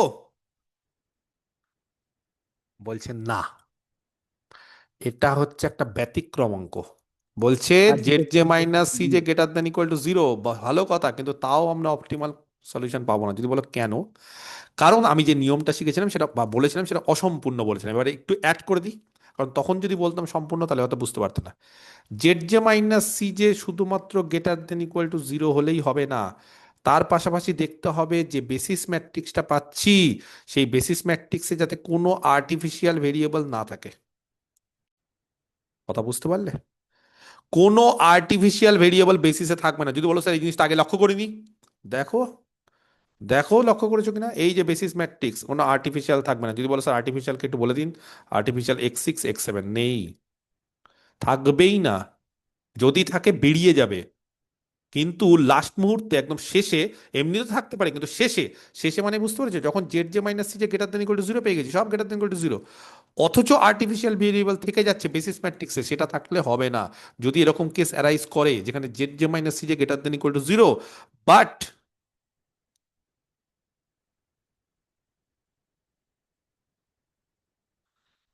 the artificial variable কি a4 বা x4 appears in the basis matrix বলছি না, জাস্ট বেসিস বলছি, এই বেসিসে থেকে যাচ্ছে, এটাই হচ্ছে আমাদের বেসিসের ঘর না, এটাই তো বেসিসের ঘর। বা a4 বেসিস থেকে আছে, এই যে a4 মানে a4 বেসিসে থেকে যাচ্ছে অ্যাট দি পজিটিভ লেভেল। এটাও একটা ব্যাপার আছে, পজিটিভ লেভেল মানে এই x4 এর যে মানটা সেটা যদি পজিটিভ হয় তাহলে হবে না। যদি x4 এর মানটা কত গো, x4 এর মানটা কত, 5/4। 5/4। পজিটিভ লেভেল মানে বুঝতে পারছো, Positive. পজিটিভ লেভেল মানে দ্যাট ইজ হ্যাঁ দ্য ভ্যালু অফ x4। হ্যাঁ যদি বলো স্যার পজিটিভ লেভেল না হয় যদি জিরো লেভেল হতো তাহলে কিন্তু আলাদা হতো, তখন কোনো সমস্যা হতো না, কিন্তু পজিটিভ লেভেলে থাকা যাবে না। The value of x4 is equal two 5/4 positive, এই লেভেলে থাকা যাবে না। যদি এই লেভেলে থাকে তখন বলবো then the problem has no feasible solution, তখন ওই প্রবলেমের কোনো ফিজিবল সলিউশন থাকে না। যেমন দেখবে গ্রাফিক্যাল মেথডে আমরা পেয়েছিলাম যে অনেক প্রবলেম আছে যাতে ফিজিবল সলিউশন নেই, আর যদি কারোর ফিজিবল সলিউশন না থাকে তাহলে কোনো মতেই তার অপটিমাল সলিউশন থাকবে না, তার ফলে ওটা আর লেখার দরকার নেই।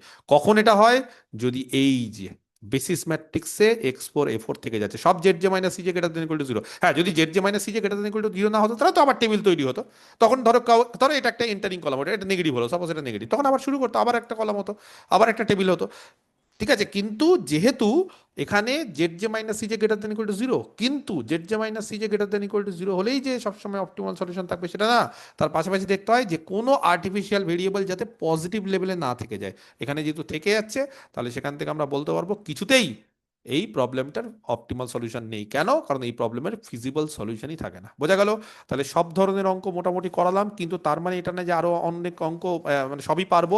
এরপর আমি কিছু কিছু আরো এক্সারসাইজ দিব, সেই এক্সারসাইজগুলো সলভ করবে এবং সেখানে অনেক অঙ্ক আটকাবে, এবং যেগুলো যেগুলো নেক্সট দিন আটকাবে সেগুলো আমরা কিন্তু করব, এবং আস্তে আস্তে আস্তে আস্তে কিন্তু এগুলো আমরা প্রত্যেকটা অঙ্ক প্রতিবার বা অনেকবার প্র্যাকটিস করে যাব। এবার দেখো শুধুমাত্র প্র্যাকটিস না করে গেলে কিন্তু হবে না। ধরো পরীক্ষার হলে একটা আননোন অঙ্ক পড়ে গেল, তাহলে কিন্তু মুশকিল। তার ফলে আমাদের চেষ্টা করতে হবে যে বেশিরভাগ অঙ্ক নোন করে যাওয়া। নোন মানে এতবার প্র্যাকটিস করবো যে ওর ক্যালকুলেশন থেকে শুরু করে, হ্যাঁ এটা নিয়ম, মানে এমনি ওরা 32-32 পায়নি, এমনি তোমাদের মধ্যে কিছু জন 50-50 পাবে না, যারা পাবে তাদের নিয়ম শিখিয়ে দিয়েছি। কি নিয়ম? অঙ্ক বারবার করে দেখতে হবে, যতবার তুমি অঙ্ক দেখবে, যতবার তুমি কষবে, তত দেখবে এই ক্যালকুলেশনগুলো তোমার মুখস্থ হয়ে যাচ্ছে। যদি বলো স্যার এত অঙ্কের ক্যালকুলেশন পাবো, হ্যাঁ অবশ্যই। একটা করতে গেলে একটা বোঝা যায় যে এই অঙ্কটা একটু খটোমটো ছিল। যেমন এই অঙ্কটা দেখলেই বুঝতে পারবে, কি বুঝতে পারবে বলো তো, যে এই অঙ্কটা যদি থাকে পরীক্ষায়, তাহলে বুঝতে পারবে যে এই অঙ্কটা ওরে বাবা, এই তো 5টা স্টেপ। তার মানে কি, তোমার জানা অঙ্ক, তুমি জানো 5টা স্টেপ, তারপরে তুমি ঘাবড়াবে না, তুমি ঠান্ডা মাথায় অঙ্কটা নামিয়ে আসবে। তার ফলে এর আগের দিন কিছু কিছু অঙ্ক দিয়েছিলাম। কি কি অঙ্ক দিয়েছিলাম এক্সারসাইজ করতে বলো? এর আগের দিন কি কি অঙ্ক দিয়েছিলাম এক্সারসাইজ স্যার করতে? 6, 7 আর 9। 6, 7 আর 9। আজকে আমরা কিছু কিছু অঙ্ক দিচ্ছি আরো। আগের দিনের অঙ্কগুলো কি সব হয়েছে, না কিছু আটকে ছিল? জিরো দিয়ে কি হয়েছে? জিরো একটা ছিল বলছিলে নাকি? যদি জিরো থাকে বিশ্বজিৎ, তাহলে আচ্ছা কি 9 করতে হবে? যদি জিরো থাকে তাহলে কি করতে হবে শিখিয়ে দিলাম। যদি জিরো থাকে তাহলে কি করতে হবে মোটামুটি শিখিয়ে দিলাম তো। তাহলে এবার কি করবে দেখো, যদি হলো, যদি না হলো তাহলে আমি আছি। আচ্ছা এক্সারসাইজ এর আগের দিনে যেগুলো ছিল সেগুলো হচ্ছে 6, 7 আর 9। এবার দিচ্ছি এইবার হচ্ছে 19, তার 1 আর 2, 20, 19, তারপরে কত বললাম, 20। আচ্ছা নিয়ে 25-এর 2। মানে আমি ইচ্ছা করে ব্যতিক্রমগুলোই দিচ্ছি। 19, 20, 25-এর 2 হয়েছে। উম আর দি 21, 21। ঠিক আছে, এ নাও এই অঙ্কগুলো করো। আমরা নেক্সট দিন এই অঙ্কগুলো সব আলোচনা করবো, ঠিক আছে? যার যেটা পারোনি সেটা আলোচনা করবো, আর যে যে যে পেরে গেছো সেটা নিয়ে আমি সময় নষ্ট করতে চাইবো না। ধরো কেউ পারলে না, যে কোনো একটা অঙ্ক পারলে না, আর বাকি ধরো একজন পেরে গেল, তাহলে হোয়াটসঅ্যাপ গ্রুপে দিয়ে দিও। তাহলে ফলে আমি কি, নিয়ম তো আর কিছু নেই, মানে ক্যালকুলেশনটা শেখালেই হয়ে যাবে। এবার যে যেটা পারবে না, যেখানে ডিজেনারেসি কেস আসবে সেগুলো আমরা বলবো। যেখানে ওই যে ইনজামা বললো যে মোটামুটি নিয়ম সব শেখা গেল, এবার যেটা আসবে সেটা হচ্ছে যে স্যার একই চলে এসেছে, তাহলে কি করবো? সেখানে যে কোনো ইচ্ছা করতে পারে, যে কোনো একটা, কোনোটাতে বেশি স্টেপ হবে, কোনোটাতে কম স্টেপ হবে। যদি বলে স্যার কি করে বুঝবো, সত্যি বলছি বোঝার কোনো উপায় নেই। যে কোনো মানে তাতেই তাড়াতাড়ি হতে পারে, যে কোনোটাতেই মানে দেরি হতে পারে। এই ডিজেনারেসি কেস আসলে বিপদ, এবং এটা আসেই। মানে অনেকে তো বুঝতে পারে না, না অঙ্ক যে ধরো অঙ্কটা দেবে, যে কোশ্চিনটা দেবে, সে বুঝতে পারে না যে এটা কোন কেস। তার ফলে তার মনে হবে যে এই অঙ্কটাই মনে হচ্ছে দেখে ভালো লাগছে, এটাই দিয়ে দিই। যেমন এই অঙ্কটা দেখে কেউ বলতে পারবে যে এটা 2টো স্টেপ হবে আর এটা 5টা স্টেপ হবে? আগের অঙ্কটা 5টা স্টেপ হবে, সুন্দর অঙ্ক, আবার এটা 2টো স্টেপ হবে, তুমি কি করে বুঝবে? বোঝার উপায় নেই। তার ফলে অঙ্ক না করে বোঝা যায় না। তার ফলে যিনি অঙ্ক মানে তোমাদেরকে দিচ্ছেন, বা যিনি অঙ্কটা সেট করছেন, কোশ্চিনটা সেট করছেন, তার ফলে তার পক্ষেও বোঝা সম্ভব হয় না। এবং তাতে কি হয়, তাতে হয় যে মানে ধরো যে কোশ্চিন করলো, তার মনে হতে পারে যে অ্যান্সারটা খুব সহজ, কারণ তিনি তো শুধু অ্যান্সারটাই দেখেন, এবং তোমাদেরকে তো কষতে হবে। সেই ফলে কষতে গেলে কিন্তু অনেকটা সময় নষ্ট হয়, এবং বড় ছোট যে কোনো লেভেলেরই অঙ্ক হতে পারে। যাই হোক, ঠিক আছে, ওগুলো তাহলে মোটামুটি দেখে নিও। আর কারো কিছু বলার থাকলে বলো, নাহলে আজকে কেটে দেবো।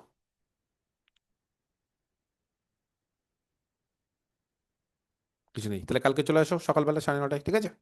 ওকে।